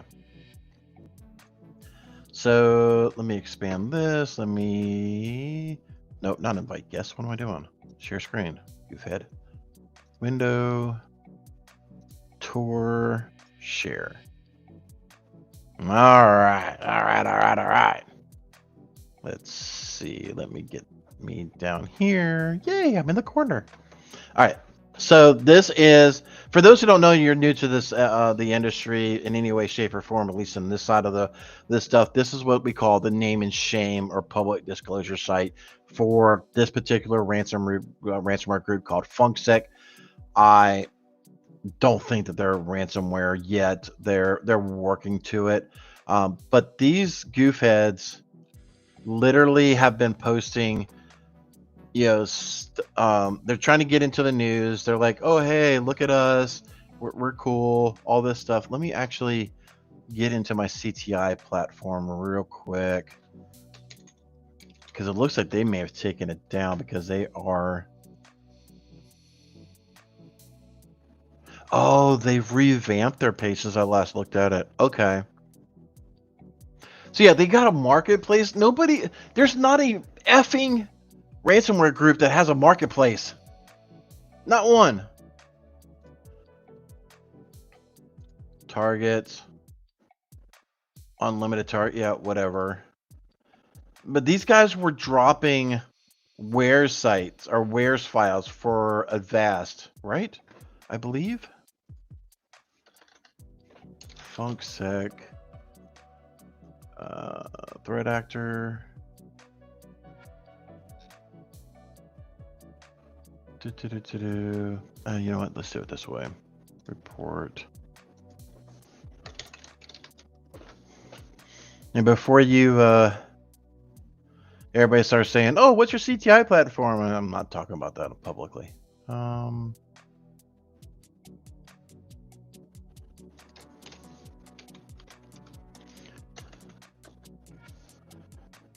They might have taken it down. Let's just search.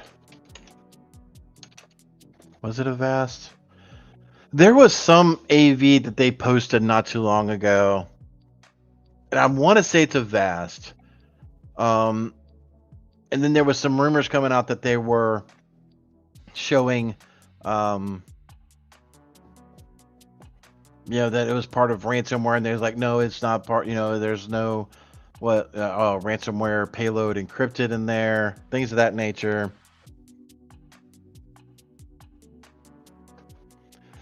Dr. Joe Dozier, I'm doing both. Yeah, I mean, I'm not going to bring it up on screen, but the record, they literally start doxing this person. So, I mean, long story short, really, is I really think FunkSec is the modern day version of Lapsus Group. Like, they are just throwing things out there every which way just to make as much noise as possible. And they're acting like effing teenagers. They really are. So, they are building out a ransomware payload. Like, their 2.0 will now put a README file there. So, are they developing something? Yeah. But right now it's just, they're just all over the place. And literally, they remind me of the Lapsus Group. And, I've been talking with some folks, and, We all have a little bit of mixed opinions about it. You know, are they a Where site, which they posted one? Are they an info dump site? We have speculations to believe that. But me personally, I'm thinking more and more of like, are these people actually run by lapses? Like, nobody put Lockbit's never, to my recollection now, please correct me in the comments where I'm wrong, but I've never seen Hive ransomware group or Lockbit or Akira or any name popular info or ransomware group is touting on their breach forum site, hey, go look at our interview that we did. Da da da da da. Whatever. Anyway, you know, they're making a bunch of noise like a bunch of kids, and it's going to be interesting where they come up. There's even speculation by some people of, you know, is it are they even going to be around in 3 months or so? So, all right, so just let everybody know, we still have a bunch of questions queued up. I do know that there's some in the mod chat from Kimberly Can Fix It and some of the other mods over there. We will be trying to get to those, but I do want to try to pivot from that. If y'all have more specific questions about a threat actor group, definitely drop it in the chat. I would do my best, if it is feasible with the time allowed, to actually answer that very pointed question. But FunkSet is really a train wreck. Anyway, how do you promote confidence in your SOC for junior analysts to start becoming independent and reduced fear?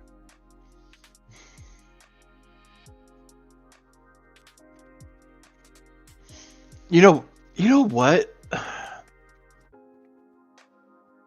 Yeah, I think this will be a good thing to try. And this is what I've done in the past. When a case is closed, you've done the debriefing, you've done all this stuff, and you got somebody eager to get into it, give them the logs, like the raw logs, like how you had them, and give it to the junior analyst. They're like, hey, you know, we'll give you 2 hours a day of company time. You work on it at, you know, your lunches and your breaks. I mean, I'm not saying don't commit labor law fraud or violations of labor law, but, you know, tell them, you know, you can spend your personal time as well to go through this, and I'll give you 15 minutes of my time and answer questions, but I want to see you go through it. There's no time crunch because it's a case that's already done. You've already got all your notes. You've already, you know, done whatever to the client and, you know, notified them, given their recommendations, whatever the case is. So there's no massive crunch time, but let them go through and start watching how they are developing and what they are looking for, right? It helps both sides of the fence. Like, you're able to guide them on stuff that they should be looking for, but you're also learning, what are they looking for? Like, are they more posed for like Linux, Mac OS, the Unix world? Are they more, do they get really lost in that kind of stuff? You know, they really should be a Windows person or whatever the case is, but it helps you narrow down where their strengths are. So it does help both sides of the fence. Hopefully that helps you. If you have further follow-up question, please post it in the comments. No, but seriously, I mean, if you have a more direct but I would say, you know, use old cases. That way it's no rush. They don't feel pressure. They can go through that stuff, right? Do you have any advice for software engineers who want to move over to cybersecurity? Are you creating secure code now? I'm not trying to be flippant. It's, you know, I don't know how to make that pivot. I don't know. No. Sorry. But I do know that Dr. Gerald Auger has a ton of videos on the transitioning. I would at least go there and look. And I mean, cybersecurity, like, are you talking about like bug bounty? Like, you want to rip things apart for, you know, profit in that sense? Are you wanting to secure code? I mean, I don't, just saying that you want to go into cybersecurity is kind of a wide term, right? So, but yeah, Well, you expand on that and come back on next Tuesday, and we can have a deeper discussion on it. But yeah, it's possible, right? It's done all the time. So James McQuiggan from 30,000 feet has asked, "Oh my God, Screwball Whiskey, we need to talk, Eric." Okay, we shall talk. Are you going to be at Wild Wild West Tacken Fest Denver? Eric Jackson will be there, and so will I. As of yesterday, so those who didn't know, I actually did an impromptu guest hosting on the info set, talking about the news with the Black Hills team. So that was fun to interact with all those folks again. And yeah, after the show, I was pretty much said I need to come to Denver. So I'm going to be up there for at least a day. So I'll kind of figure out how the schedule is going to work out, because I literally have more meetings getting lined up and scheduled down in another part of the country. Actually, I think down there near you, James McQuiggan. So we'll have to talk about that privately.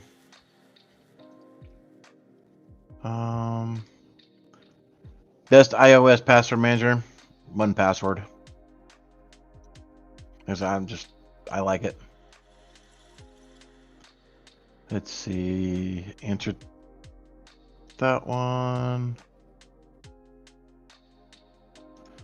Can anyone recommend a solid password manager for my iPhone? Again, 1Password.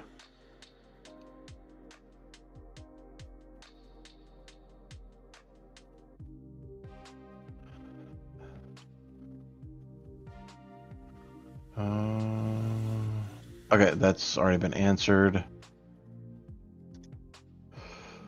Brian says, currently I am the CS admin at my place of employment. CS CrowdStrike. I have been given a path of symptom, my path to systems manager. Cybersecurity admin. Okay, thank you. DJ BSIC. I have been given a path to systems manager. The work doesn't change, but the title will. Should I be concerned about moving from cyber title?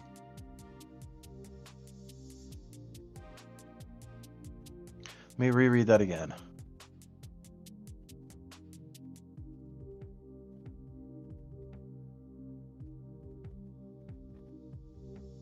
Okay. I don't know. I mean, honestly, different organizations call roles different.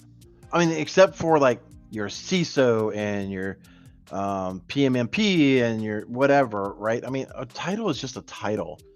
You have the chance in your resume to say, I did log digestion with waiting with logs, and I danced at the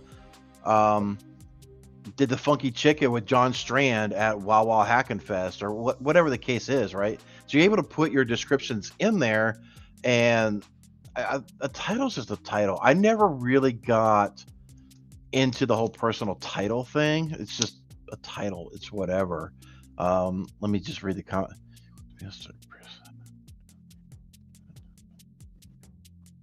Yeah, so the comments coming in from the other mods, like, look, if you're really want to be a quote unquote cyber person, then ask management to keep the cyber in the title. Me personally, I've never been hung up on that, but I can see where your point is, because you don't want to you don't want to have to go in an interview and do your justification, right? Like, well, you had cyber blah blah blah, cyber blah blah blah, cyber blah blah blah, and then your last 6 months was systems manager. What happened here? Explain this transition to me. So, pivoting to external organizations, I can see where that communication line can become a problem. But I guess it just depends on who's looking at your resume, really. Because to me, like I look at the title for like 2 seconds, but me personally, I look at the job description more. So again, me personally, title is just a title. I look at the job, what functions you did in that role. Because I just know that a title is just a title. Is what exactly are you doing? Just like you've been doing, level or tier 3 work, but you're still a level 2 on paper because your freaking crazy boss won't promote you and give you that raise. So I know that type of stuff happens out there in the industry. So that's why I guess it would be a good thing to ask, like, if you're in Black Hills, like ask some other folks. I am generally curious. Like ask the same question to Black Hills and some of the other folks. Do they, when they are looking at resumes, does the title really matter, or are they honestly looking at a description? I'm wanting to wager dollar to donuts that they will look at the description more than they would look at the title. Again, my personal 2 cents, but I really am curious what other people would say about that. And once you go find out, report back, because I would love to hear it. Question: are you seeing more clients implementing FIDO2 passkeys? No. Over passwords with MFA. Any gotchas to avoid when we decide to implement this where I work? A lot of patience, Nate. A lot of patience. So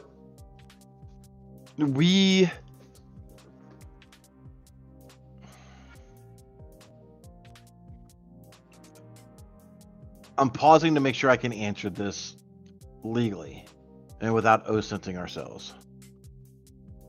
Yeah, I don't see any ramifications for this. All right. So just because you have FIDO2, aka the passwordless solution, I still think you need MFA.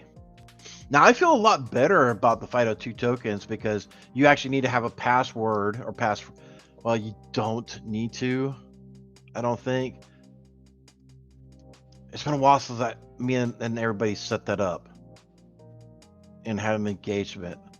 I can't remember if you had to have a passcode or not, but I know you can set up a passcode. But anyway, so you can have a passcode on your FIDO2, and then that unlocks the key. You press the key, you're able to get in, blah, blah, blah, blah, blah.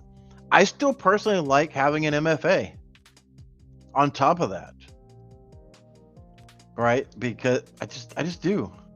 And I like those sessions to time out. So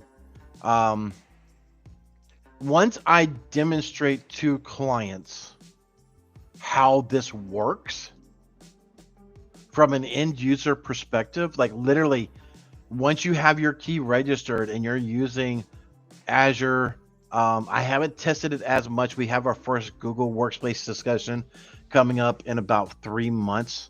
It'll probably get pushed out for another year or two, just the way this organization works. But any domain join device. Oh, did the music actually stop? No. Oh. You know what? Let's change it up anyway.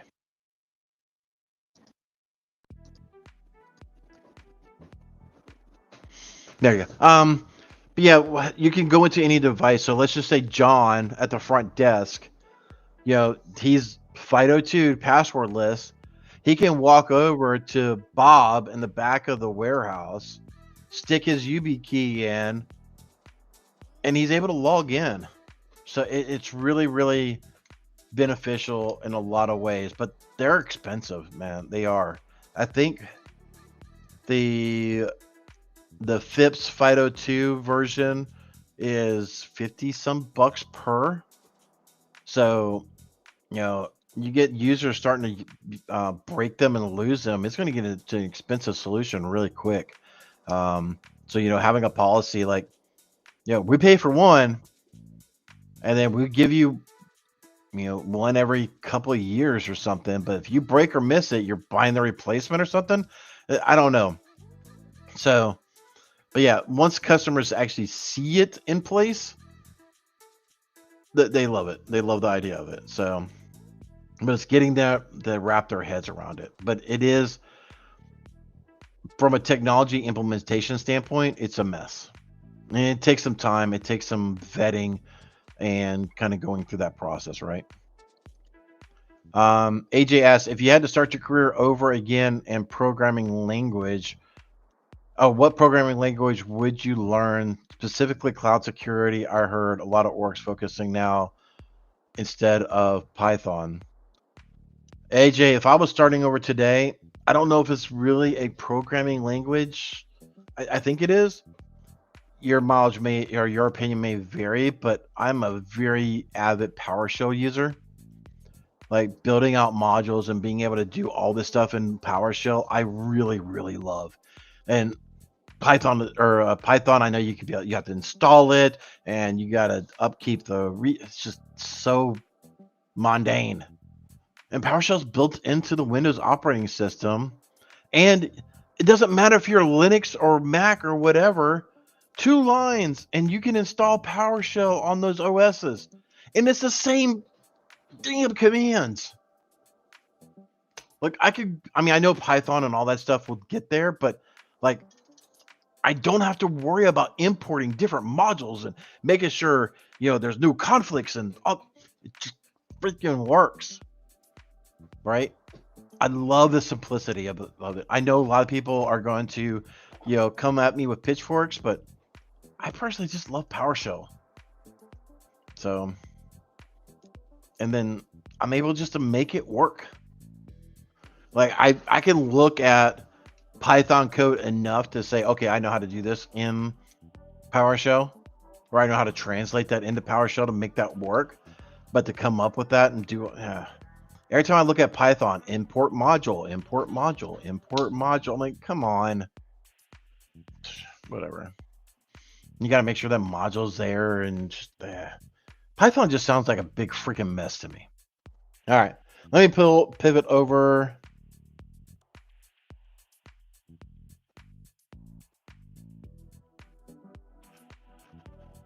Mod chat and see what questions I am missing. Learn one or the other. You can have ChatGPT create PS or Python from the other. Yeah.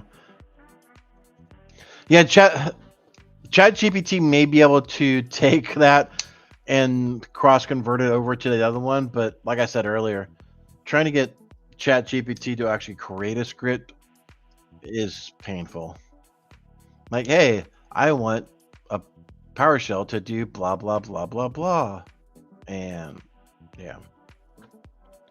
Let's see. Is there any way to determine what software? All right. So 31QW0 or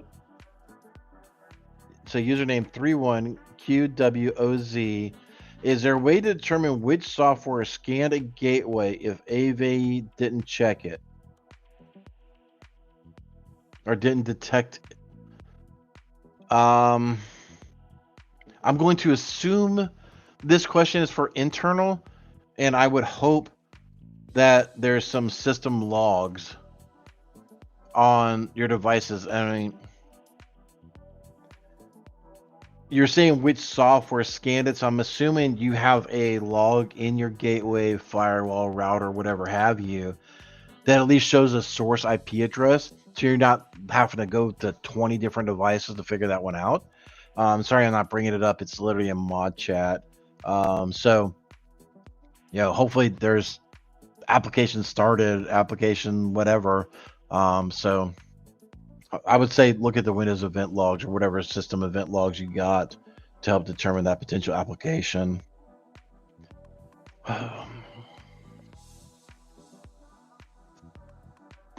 Joseph Roca asked, what is the most prevalent vendors across organizations, SIMs, next-gen firewalls, etc.? I'm trying to get a lab and get specific vendor-specific labs.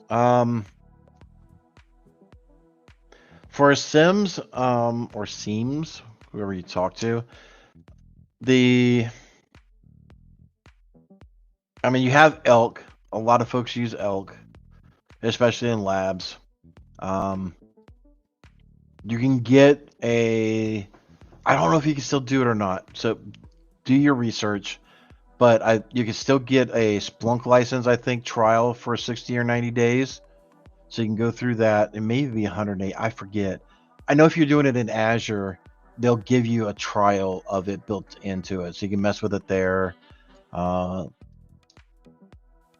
Logstash, which is part of Elk, but some people use Logstash independently. FortiSIM is another one that comes to mind that I see a lot of SOC organizations using. So you may want to consider that. Next gen firewalls, the only ones that really come to mind to me anyway is Palo Alto and Fortinet.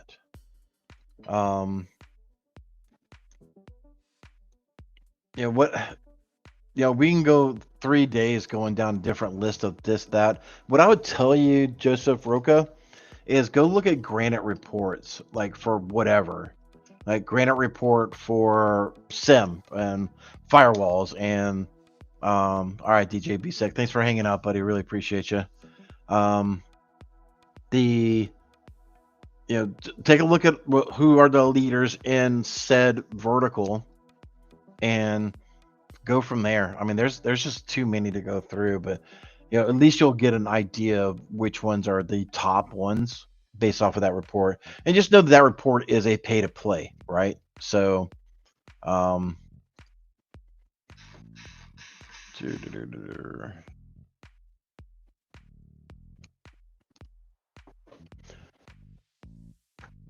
so I've answered that one. Answered that.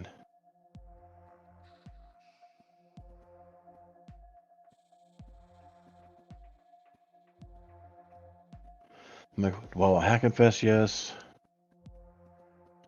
Answer that. Now, it's been a lot of good questions today. I really appreciate everybody.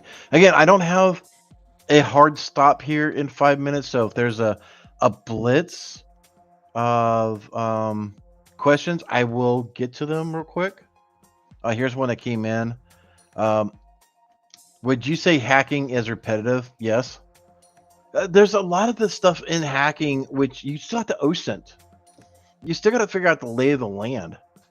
And that is a very repetitive aspect.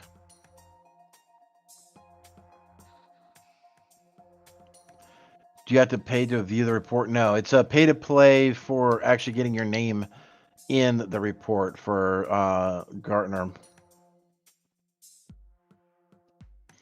Yeah, Segun.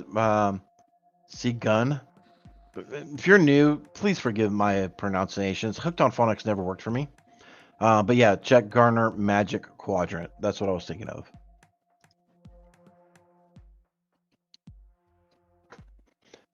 Enter that one, enter that one, enter that one.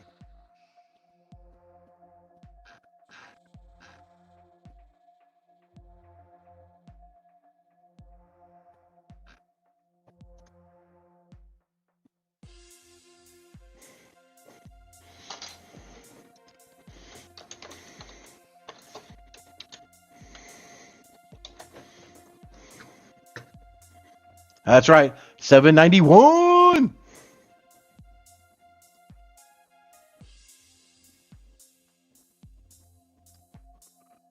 Are there any websites or blogs anywhere with a good repository for free home labs? To be honest with you, I would honestly take a look at TCM and definitely Black Hills. I know they've had several YouTube channels on this, and I think they've even talked about it at conferences as well. I could be wrong, but I want to say that Black Hills does upkeep on home lab setups and stuff like that, and they even have some courses around that as well, I think.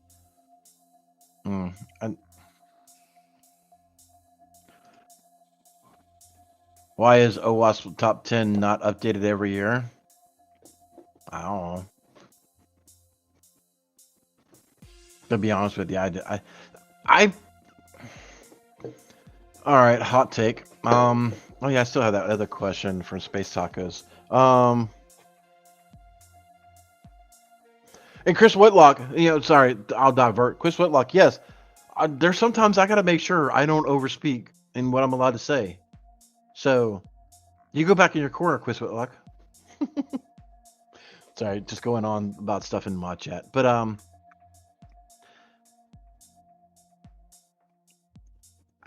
this is going to create a lot of hate. But is the OWASP top 10 really doing anything these days? I think not. I honestly don't. You have this top 10 vulnerability, and sometimes it migrates up and down. But you know what? We still have the same vulnerabilities because nobody's effing learning from anything. So me personally, maybe I'm just a grumpy old man yelling at the clouds. But CISA's freaking crap every year, and the old wasp and just all this stuff. We're not making any headway. Nobody's freaking changing. Me and John Strand talked about this on the podcast yesterday. Like, I don't we don't get spicy Eric anymore. Oh heck yeah, you about to? I just got to be more professional in my spiciness. But yeah, we talked about this where the companies are not adopting. They're not doing, because we have the same damn freaking things that are said every freaking year, and there's no changes. Well, number 5 may become a number 3 now, and this year's OWASP. Come on. It's all trash. Nobody's learning. We need to figure out a way to reach people in a manner that they understand. Oh, you can see yourself out right now, Kim. See yourself right out with that Brave browser AI trash and crypto mining. Tech Ricky, yeah, you are super late because we are still live. It is 10 o'clock, and I am still jaw-jacking because I love you folks. Do you see Dr. Gerald Auger jaw-jacking this long? No, because I do this. Start a Patreon for the spice. Dude, nobody's going to pay for that. However, I can get my self-canceled really quick on that platform.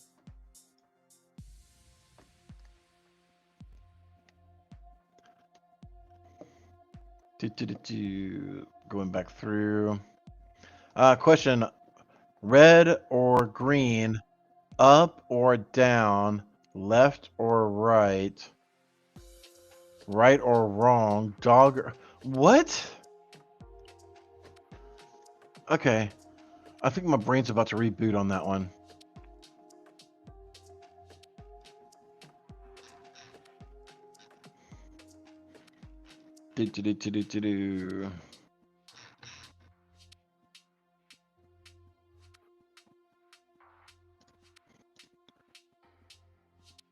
Sipping some cream? Yep. We know where he's at in the stream.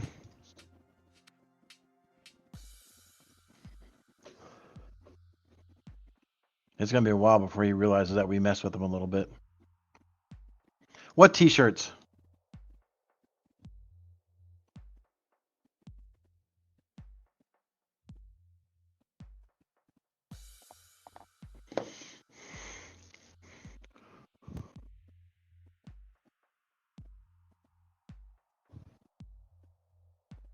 What?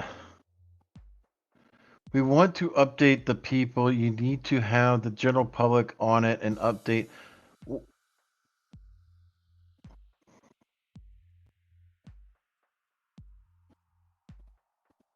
Oh, I see what you're saying now. For a second there, I think my brain was still rebooting from the lizard dog, red, yellow, green, and all that stuff. It took me a second there on what you're saying. But yeah, I mean, people are not going to change. They're just like old man yelling at the clouds and yelling at the kids to get off their damn lawn.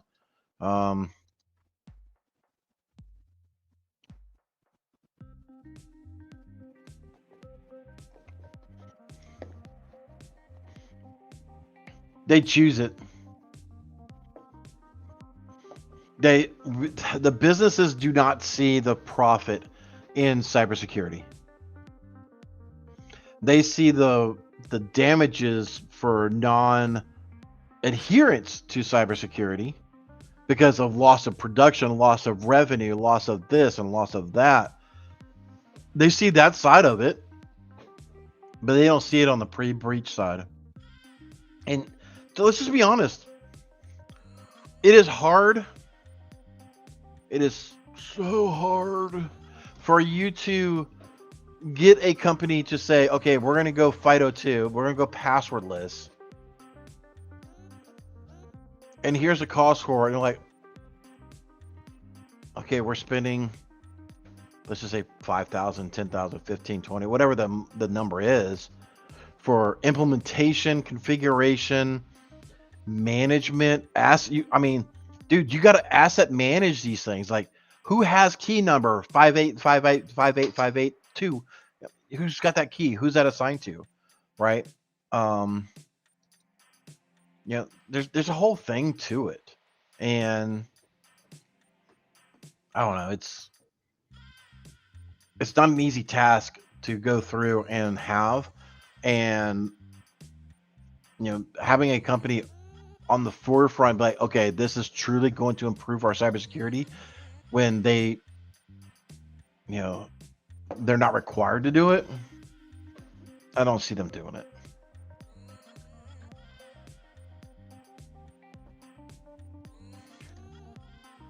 How many Lukes do we have? Not enough. We need more Luke Canfields in our lives.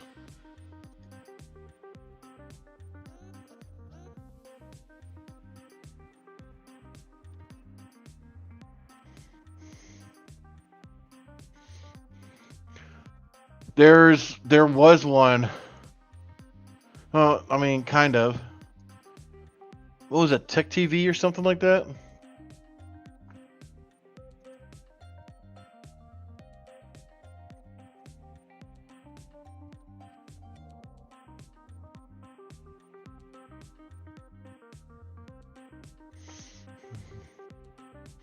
Just checking out Matcha. Yeah, that's kind of what the user's saying,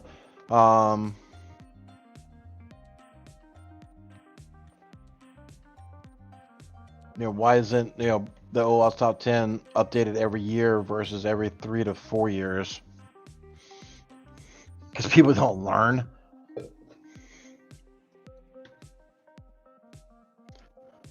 Rhonda, you're not running anywhere. Get back in here. All right, so we do have some memberships drawn off. We do have 170 y'all sexy mofos in here right now. So I do thank every last one of you that has hung on for this long. If you put C-SPAN for cyber as an actual thing, have you ever watched C-SPAN? That is so dry TV. Oh my gosh.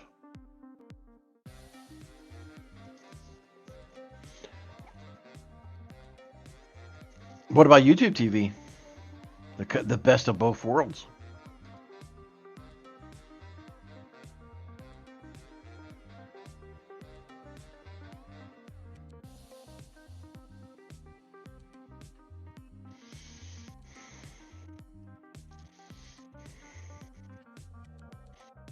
No, Space Tacos, I hadn't talked about it. I was waiting till the end, and thank you for bringing it up. But run it like MTV? No. I'm surprised MTV is still a thing. I started watching Landman, and it was, I was like, oh, this is created by MTV? What the fudge? Yeah, nobody's watched C-SPAN. But yeah, Space Tacos, I mean, all in all, we're doing good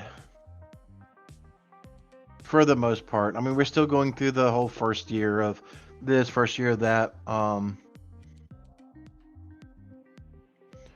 We still have our moments naturally, but we were at church services on Sunday. And we went to a program called Grief. Oh, that's so if you ever know somebody that is grieving through the loss of someone, I know it's biblical and people may not like that in here, but hear me out. Because it's not a lot of Bible in it, but it is somewhat, right? It has it in there, but check out a program called Grief Share, one word. They're at churches, sometimes they're at the YMCA, things of that nature. But it's more about the other people that you're able to connect with. You know, I'll treat it like, you know, an AA meeting or, you know, NA or whatever, you know, not going to mention other people's names, but there was a gentleman who had recently lost his wife right before Christmas in our group. And yeah, my heart goes out to him. Like, I think I'm at a stage where while I'm still, you know, grieving and going through that stuff, but I'm able to look at other people and be like, dude, you're hurting. You're hurting bad. Let me reach out to you and try to get you to open up a little bit and let's talk about this, right? So that's good. You know, we have the MUSC Radiothon coming up here next month. The hospital's begging for us to be on air. I don't know if we're ready for that one yet. Because it is a year under that since we've lost him. So we'll have to see how that goes. Oh, thanks for everybody. You know, I meant to mention this the last time. I'm still waiting on a final total from MUSC. But if you gave to hunterscares.com and donated to the PCICU, you know, I am matching everything up to 20,000. So I do need to get with them and see if we got a final total on that. So if you did give to that $1, $5, whatever you did, thank you so much. I do know that the donations were coming in. And so that's super, super helpful to be able to bring awareness to the pediatric cardiology department. So I am very, very grateful for all of that. I mean, we will be doing Hunter's legacy as much as we can, right? We're going to still, you know, give like no one does. We're going to donate like no one does. You know, I mean, granted, I'm just one person, but, you know, we're still going to do what we do. We're still going to be being an advocate for the things that he was an advocate for, and just help him. You know, we're going to help carry on his message. And, yeah. Yeah. Okay. So I will say this will get biblical for a moment. But then I'm going to go, we'll close it out. But if you don't like biblical in any way, here's your notice. Please stop the stream. We'll see y'all next week. But I for some reason, I don't know why, but I feel the need to share this. The biggest thing that's helped me very recently is when I pray, I'm always telling Jesus, God, please tell Hunter I love him. Please tell Hunter we really, really miss him and we hope he's doing well. I know it may be goofy, but it does help. And after talking to some other people, it's helped them too. So if you've lost somebody and you're grieving and you're wondering this, you're wondering that, when you're praying it up, ask him to send that message over. You know he's there. You know she's there, right? So just ask him to relay a message. Hopefully it'll make you feel better about the situation like it's helped me. And a lot of people that I've been talking to about that, right? So with that, Thanks for my TED Talk. Thanks for coming to my TED Talk. 165 of y'all people. I do greatly appreciate it. Yeah, that's right, Jesse Johnson. There's power in the prayer. So anyway, for those who are here, you will be spoiled by the sea shanty if you're new here and still this is kind of our outro because we are a sponsor. I do kind of flex this a little bit. Thankfully, Dr. Gerald Auger has not removed it as he's trying to get more videos in the cycle. So I'm really grateful for him on that, and because I don't have OBS set up at all. So we'll go through that. Thank you so much. We will see y'all in either the LinkedIn world or I will see you in a week. Y'all take care. Stay curious, my friends. There once was a kid whose passwords laid across all sites. They were the same, a criminal, then found their fame by taking that data to go. Soon may a criminal come to steal your pictures and data and run. One day when the crime is done, they'll steal your...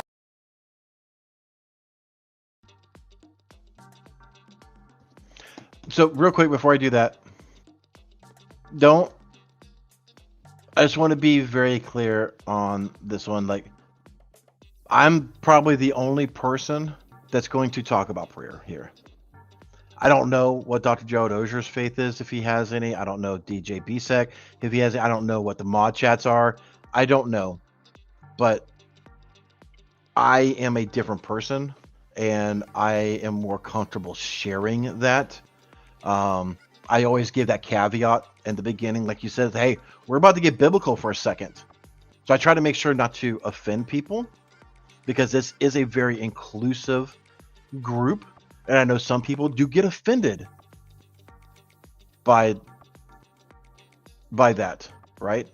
So I wouldn't say expect that type of thing. You can expect it from me, because I honestly just don't care.